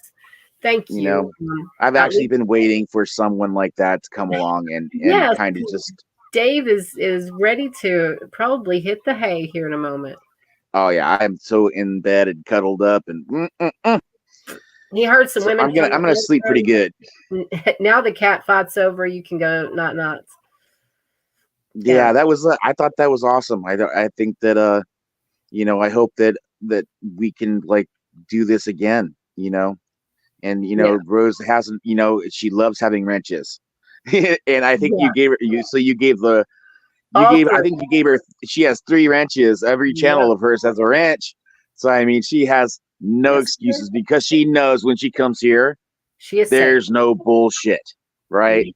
That's right. She could go in other places and like get treated badly, or there be politics involved. But she knows when she comes here, she's welcome 100%. She knows and she can do whatever she wants. She can talk whatever she wants, and she's totally welcome. And she knows that. Yes. I mean, she 100% knew it when she came over here. Like, Amy's going to be so excited and welcome me with open arms. I mean, so, I think she was happy too, because everyone's happy to go somewhere where they know just going there is going to make that other person so, you know, happy. Like, it's going to make their day. And so I think it's a happy, you know, for all of us, for you too, because you're like, damn, we finally got some people coming. I've been waiting so long, you know, with all the bullshit going back and forth, you know. It was really nice to talk to Rose again. And you see, Rose adores you. I told you. I don't really think I knew that. It was just you know, you to fuck that up, Dave. Just like politics, man. Fuck politics. I think everybody needs to kumbaya. We need unification. We need crossovers. You know, at one point, maybe we're all just gonna all be on a panel and laugh about this. I hope. Oh, I hope so too. I really do. Yeah. And I think, you know, a little bit of time has probably, you know, helped everybody. I'm not even saying y'all, because you've been still going in there all the time and saying, you know, support whatever. And she even said, you know, that's just Dave, that he's like that. She knows you're going to always show support, and that you're always going to come in when you can. And that stuff's important. That's, you know, that means a lot to a lot of people. And I know and you know, it's crazy about the channel because she can't see me. She has to go like onto this like Rose Director in order to like look at it and see that I'm actually there. So like I could be there for like 20 minutes, and because of the way she reads chat, unless somebody like in chat goes, "Hey, Dave's here," she'll never know. You know what I mean? Yeah, when she it's a weird dynamic there. Somebody was like, "Yeah, he was here for a while," and she kind of looked like she was like, she put her hands up like, "Oh well, I would have talked to him," but and you like somebody, I think Tashi was like, "Yeah, he was here for a little bit," because you were that day, you had stayed for a little while, and then we don't know how long you had been in. Say hi to everybody. Yeah. So I think I don't think she knows, like, you haven't totally cheated on her and ran away over here forevermore. She knows I'm going to be over there in her chat. Nothing's permanent. I kind of look at it like the whole Indian concept where just time is bullshit. Yeah. You know, like exactly how this went down. It's like, dude, it's like as if we've been talking all along. It's like no big deal. I totally believe in that. That's how I look at life. Rose probably looks down at me as like a you know, newer creator or whatever, and is like, you know, I'm kind of glad that, you know, I'm glad there is somebody like Dave that wants to, you know, do that. She doesn't see. She doesn't really reflect. I mean, I guess she kind of reflects on numbers and stuff like that, but I don't think she's like me. You know, I don't look at numbers when we're talking and shit. You know what I mean? She's like, she could be talking to one person or she could be talking to 1,000 people, and there's no difference in her. You know what I'm saying? Other than saying, well, you know, a lot of new people, you know, give me those subs. You know? Yeah.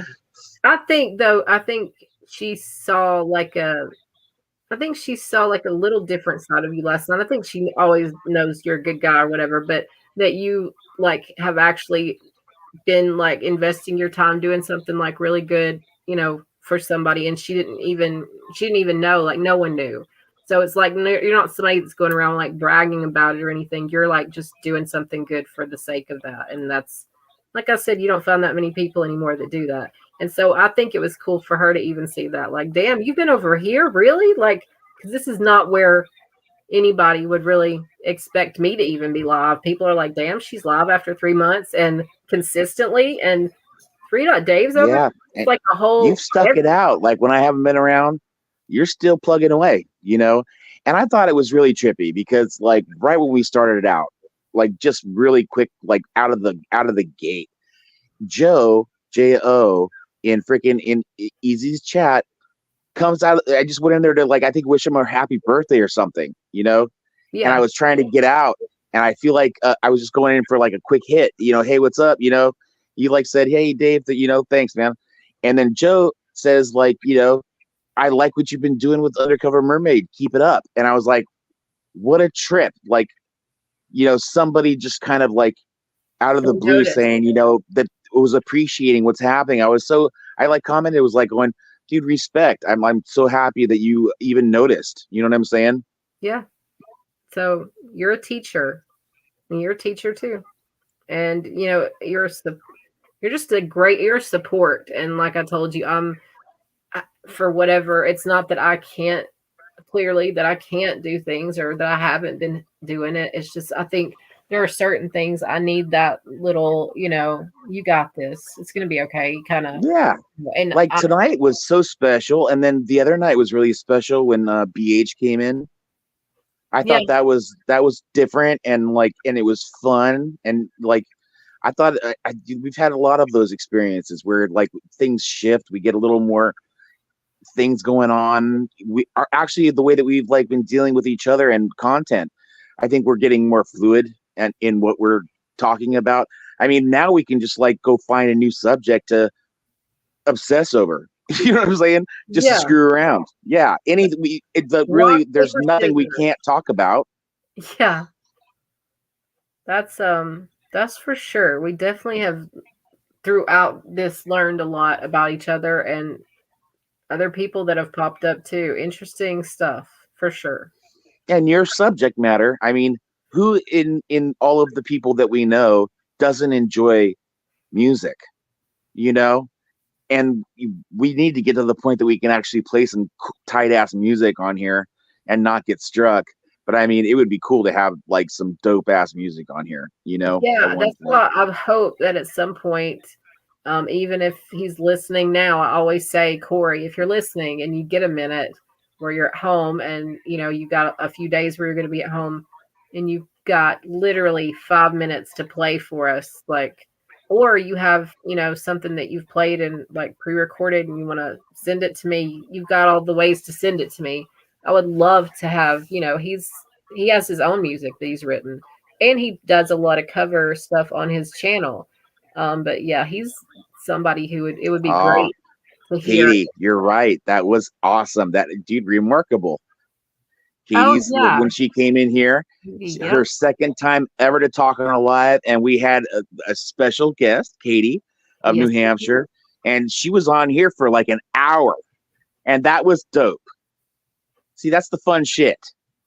Yeah, and Katie told us a lot about her, you know, her homesteading and like her.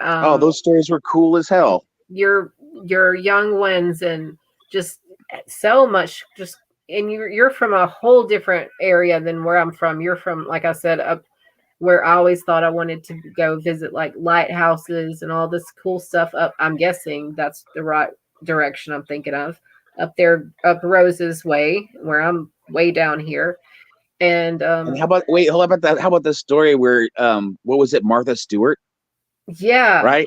And Martha Stewart, how you would expect her to be, being a freaking, not a shyster, but like a wheeling dealing type. Like if she was at a flea market, what do you think Martha Stewart, would she just like give you like as much as you want for something? No, she was like needling Katie right here about how to like make deals on. She was trying to get over on Katie, and Katie's like, nope, I'm standing firm. This is my price. And Martha Stewart says, you know what? Hey, whatever, walk away. And then at the end of it, didn't she send like over like one of her people to like buy everything or something? Dude, that was a great story. That's awesome. I mean, and you said that's not even just, that's one of your favorites, but you have a lot of celebrity stories. So to know that they bought something that you made, and that they're using it right now is cool. Or that, if it was some of like the like jams or whatever you make, like that they're actually eating their breakfast using your jam on their toast or whatever. Like that's a cool ass thought to have in your mind. I don't know. And I think that's also really cool. Is that I think that really is Katie like feeling comfortable enough to be her second time on panel, and it was with us. I think that is like kind of like an open invitation to anyone that doesn't really do it a lot, but really wants to have a comfortable place to talk. This is the place to be. If you want to come up on panel, you're not comfortable, you want to test your chops on just hanging out and talking and telling your story.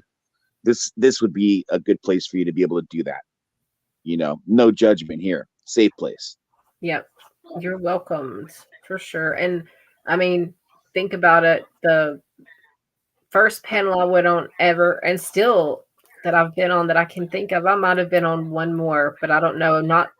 I don't know. I don't think so. Anyway, that would be Roses. And that was on the same night that you were on there, Dave. So it all kind of weirdly connects back. And now Katie is one of my first ever people on panel. Even you made it over here before Rose did. So I don't know. It's just crazy how we all connect. And then Summer Thunder and Green Eyed Angel and some of those people I sang with back when I first started singing karaoke on Tattooed Angels page. And so did you notice that your subs went up like 11 today? I honestly haven't looked since it was 150. Last I saw it was 163. Oh damn. Let me check and see what it says now. 166. Damn. Wow, you guys are awesome. If you're not here, you went by. We've been like just grinding for every little baby subscriber. Just think about it. It was 142, 143 when we first started this. Mm-hmm. So almost 20. Or no, more than 20. You hit out Gypsy. There was a bunch of people that like took up your cause to get you to 150. Several, yep. And then you were like set at 151 for like forever, and then it kind of dropped down to 150 again. And we're like going, damn it. Like, when are we going to get that bump? And then tonight, dude, you guys really, feel good about yourselves, because I know that this is going to wash over Mermaid. And this is the kind of appreciation that she deserves. She's been plugging away. I might not be around, and she'll just go up there and talk to very few people and still friggin' like sit there for an hour and a half and just tell her stories, Oh, it's awesome. I'm so happy. Share it around like glitter everywhere and have everyone come over, and we can find out all kinds of new, different, whatever things to talk about. And Mermaid has two awesome daughters, and the older one comes up all the time and talks with us and, has her takes. She's funny. I mean, there's a lot of aspects to Mermaid's life, and I hope that you guys all want to, celebrate with her and intermingle, let the good vibes roll. All right, I think it's that time, darling. Yeah, get some sleep. I'm out. Yeah, I will talk. Good night, everybody. I'll talk to you in a couple of days when you get rested. You got it. All right. Peace. Thank you. Peace, everybody. Not. Good night, Rose.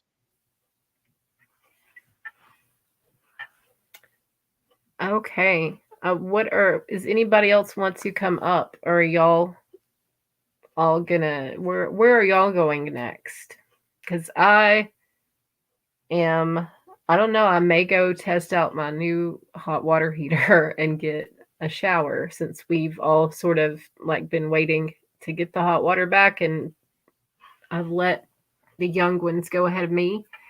But I did want to stay around and see if anybody does want to talk about something. Then y'all are welcome to come up. If you wanted to come up, Katie, or I was going to ask you if you're still here, Summer Thunder. I've like been racking my brain because I hate being wrong, but are you the one that I was going to sing Amanda for when I was singing at Tattooed Angels, and you told me, I want to hear your take on that song. And then you gave me another song by Trapped, I believe it was, because I saved those in my karaoke folder and I've kept them there. The Trapped song, honestly, I would have to work on that a little bit, but I do have it still saved to this day in my folder. And then Amanda, I already had it ready to go for that next week, but I don't think I saw you in there. And then I hadn't been coming. So I was sitting here trying to remember who, and I was like, I think it was Summer Thunder, but I could be wrong. Let me know. You might be like, what are you talking about, chick? But I was thinking it was we had a commonality about the song Amanda, and then you had a favorite band or someone Trapped, is what they were called, Trapped, and you gave me the name of the song, and I looked it up. I wasn't familiar with them, but I did check it out. And then I know I always see Debbie. I always see you in Rose's chat, but I wanted to make sure because I don't know why I was thinking there's another Debbie, but it was spelled like different a little bit. But everybody has seemed familiar, and I'm glad that y'all came over with Rose or Green Eyed Angel or both, or just by yourself. Like Katie, I know you found your way over here. You got to I got to hop in the shower too. You're going to teach people who don't want to learn about how to make bread. Why? Oh, they don't want to learn? Oh, okay. I got you. Okay, well but it's, you know what? They don't know, but they're going to love it because I wish I knew how, and enjoy it because I know you do enjoy teaching and you enjoy what you do. You enjoy life. I love that about you. You seem like a happy person, and I'm glad. I'm sure it took a lot of not happy moments to get there, but I'm glad to know you, Katie. I'm glad to, have gotten to know you, and can't wait to hear more about what you're going to do today. And I'll probably be getting in the shower as well, although I definitely am going to be awake all day after that. From what the kids, they're like, it's some new and improved hot water. It's hot water. So it's definitely going to wake me up. Aw, thank you, Katie.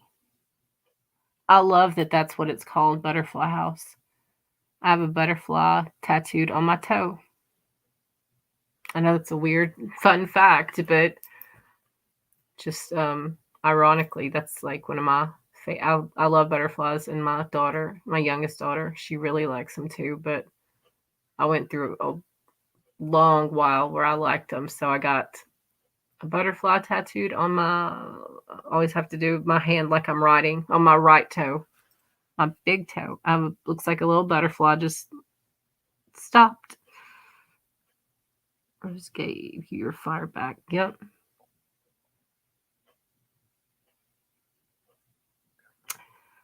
I'm glad that, I can tell you, I can kind of feel what that's like. For me, I guess with her, it's been more of like a comfort. I guess I'm like a little baby. I have to like take little steps, but at first I think I needed a lot of comfort and teaching, and I think I'm kind of still there. And then I think maybe the fire and the whatever maybe will come, but I don't know. I've never been a real fiery kind of person, but I do, obviously, you can tell I get to chat, and if I get to know you, I get a little yappy. Otherwise, I'm silent. So it's one or the other with me. I'm the weird person who's not talking, or I'm the one who wants shut up and you need to go to sleep.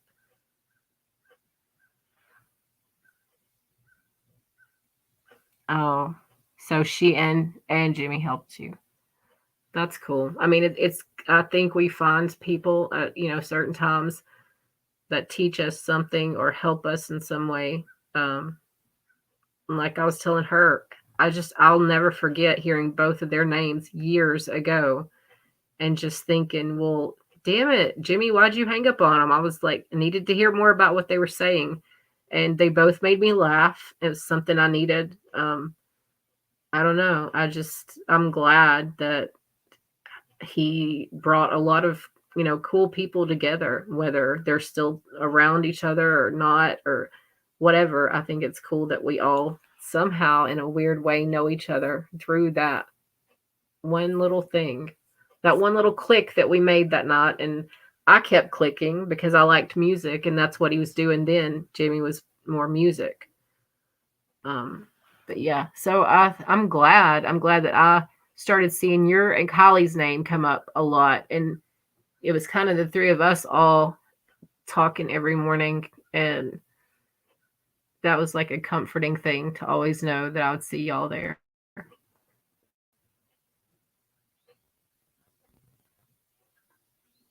Oh, that's awesome. Like, some days now that I don't have to, since I can do a lot of my stuff from, home, sometimes I don't want to, honestly. I still have really hard days like that, but I'm trying. You see me, I'm trying to get there. I'm laughing again, and it's gonna all be good. But yeah, have a great day, girl. I hope you have a wonderful time. I'm sure that they may not want to learn how to make bread, but I bet they want you to come, because I bet you put a smile on their face.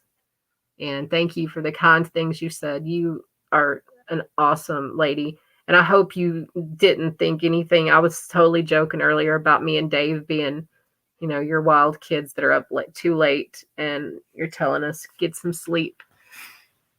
Truly, because you have our best interest at heart. And your little one, Dave, he's gone on to sleep. You can just check him off. He's good. He is out. He's already dreaming right now. He's having dreams about who knows what. We don't want to know what. And I don't know if I'm going to be asleep, but I will. If I'm sitting up and I've been up for a long, long time, and I just continue to sit up, my kids they're like, "Mom, can you shimmy?" And I'm like, "What?" And so we started calling it, like, instead of me just sitting up straight with my phone and just being like, just so like sitting up straight, killing my back, like, shimmy on down. Just go ahead and lay on down. You can hold the phone while you're laying down, and then we'll know, like, we have intentions to all go to sleep in the house, and be on somewhat of a same schedule, because our sleep schedule is crazy. So if nothing else, I may not go to sleep, but I might shimmy and play with my phone while laying in a downward position.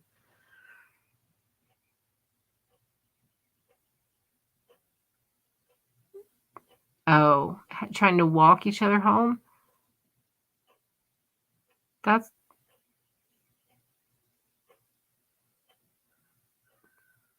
your favorite thing that you read recently.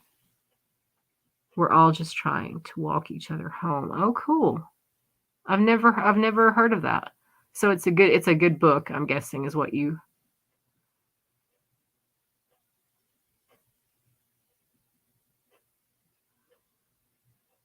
I'll try to remember that. We're all just trying to walk each other home.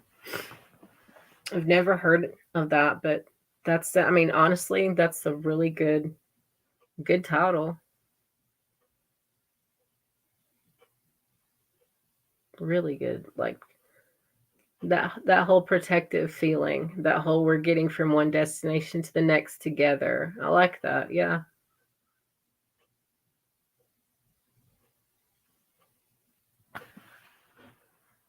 And I think probably a lot of other people are doing like you are, and they're moving on to work or showers or bed or who knows what.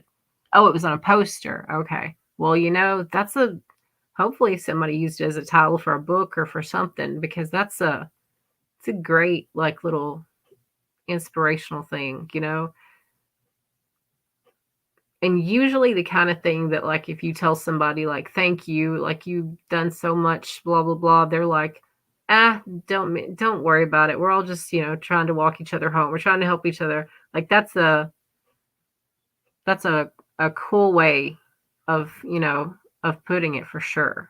But it also means, usually if you're saying it, then that means that you've really helped somebody and they're thanking you for it. So, and I thank you, Katie, for real. Like, I check, and if you message me on Messenger, I'm like, oh, that's sweet. If I like one of your Facebook posts, or if I see you in chat, I'm like, hey, whether it's over here or at Rose's or wherever we're at, it's just nice. It's like passing, somebody that's familiar and safe, and I don't know. I just, I'm glad to have gotten to know you and look forward to getting to know you more. I love you too, girl. Have a great day. And I don't know if you're listening, Kylie. I know you've had a lot of work, and I know you listen to us. Love you. Bless you that you want to listen to us when you're off work or still at work, because we've been on here all the day and all of the night. But I thank you for listening either way. And I know you can't listen to all of it. I know you are so sweet, and you do try to listen to as much as you can, but just the thought, and you checking in with me, and like I said, coming by, it was so fun hanging out with you and BH the other night. Just a lot of fun. We have been having some fun over here, and I appreciate it, especially the last few days where I've been having this whole hot water, toilet, whatever, home fiasco in the middle of everything else. I've definitely needed like the things to make me kind of have that little smile. And I loved that night. It was kind of special. Like Dave said, we've had, Rose and Katie come up on panel. We've had some people come in that we've never seen before. It's kind of cool. Some of my karaoke people. And then like kind of that night, it was just us. It was really just for it to be us. It was kind of just this cool, like little cozy, like little night. And I think Dave got to, I think Dave and BH had met each other before, but anyway, he got to hear him like sing some songs he'd probably never heard him sing before, whatnot. I don't know. That little night was cool because I hadn't had anybody other than Forrest. I think Forrest has sang on here once. That was cool. And just having y'all on here and, me joking around with y'all, that was special to me. I mean, every night we've gotten on here, I've laughed. I don't know. I don't want to keep rambling and ruin, a great live. So I have had fun. It's been all over the place. You'll see. We'll have a couple of other lives that'll be uploading that I had to change some stuff around on, and titles and whatnot to make it match what I veered off and started talking about and took into another direction. I got to fix it and then get us back kind of on the next path. But it was a great distraction. If there could ever be one that's a good one, then this was it. So I'm so excited that all of y'all came over. For all of you who have subscribed, liked, who even watched a little piece of it, who celebrated with me, came up on panel, who've had any kind of part of it. Thank you. And I hope y'all have a great day, because most of y'all are getting up, starting your day. I'm probably going to get down and start my night. Yep. For real. Oh, no. Are you serious, Dave? Or is this... this is getting into a tangled little web, Dave. Just too hot. Too hot for your own good. All of the ladies. So I guess I better go take a shower. I got some competition. If they smell better than me, I guess I'm screwed, huh? For real. Well, I guess I'm not screwed, but anyway, I need to go take my shower and sleep and whatever else. I probably won't sleep. Katie, I'll probably see you on another channel here in just about, I don't know, however long. Whenever you get your next break after like you're teaching, you're going to pop online and be like, I thought you were going to sleep. I'll probably be somewhere. Same with you, Dave. You're supposed to be asleep. I'll go take a shower. You go to sleep. Everybody, have a good one. Come back here. There's always something interesting and different coming, down the road. Who knows? Even we're surprised sometimes. Till next time.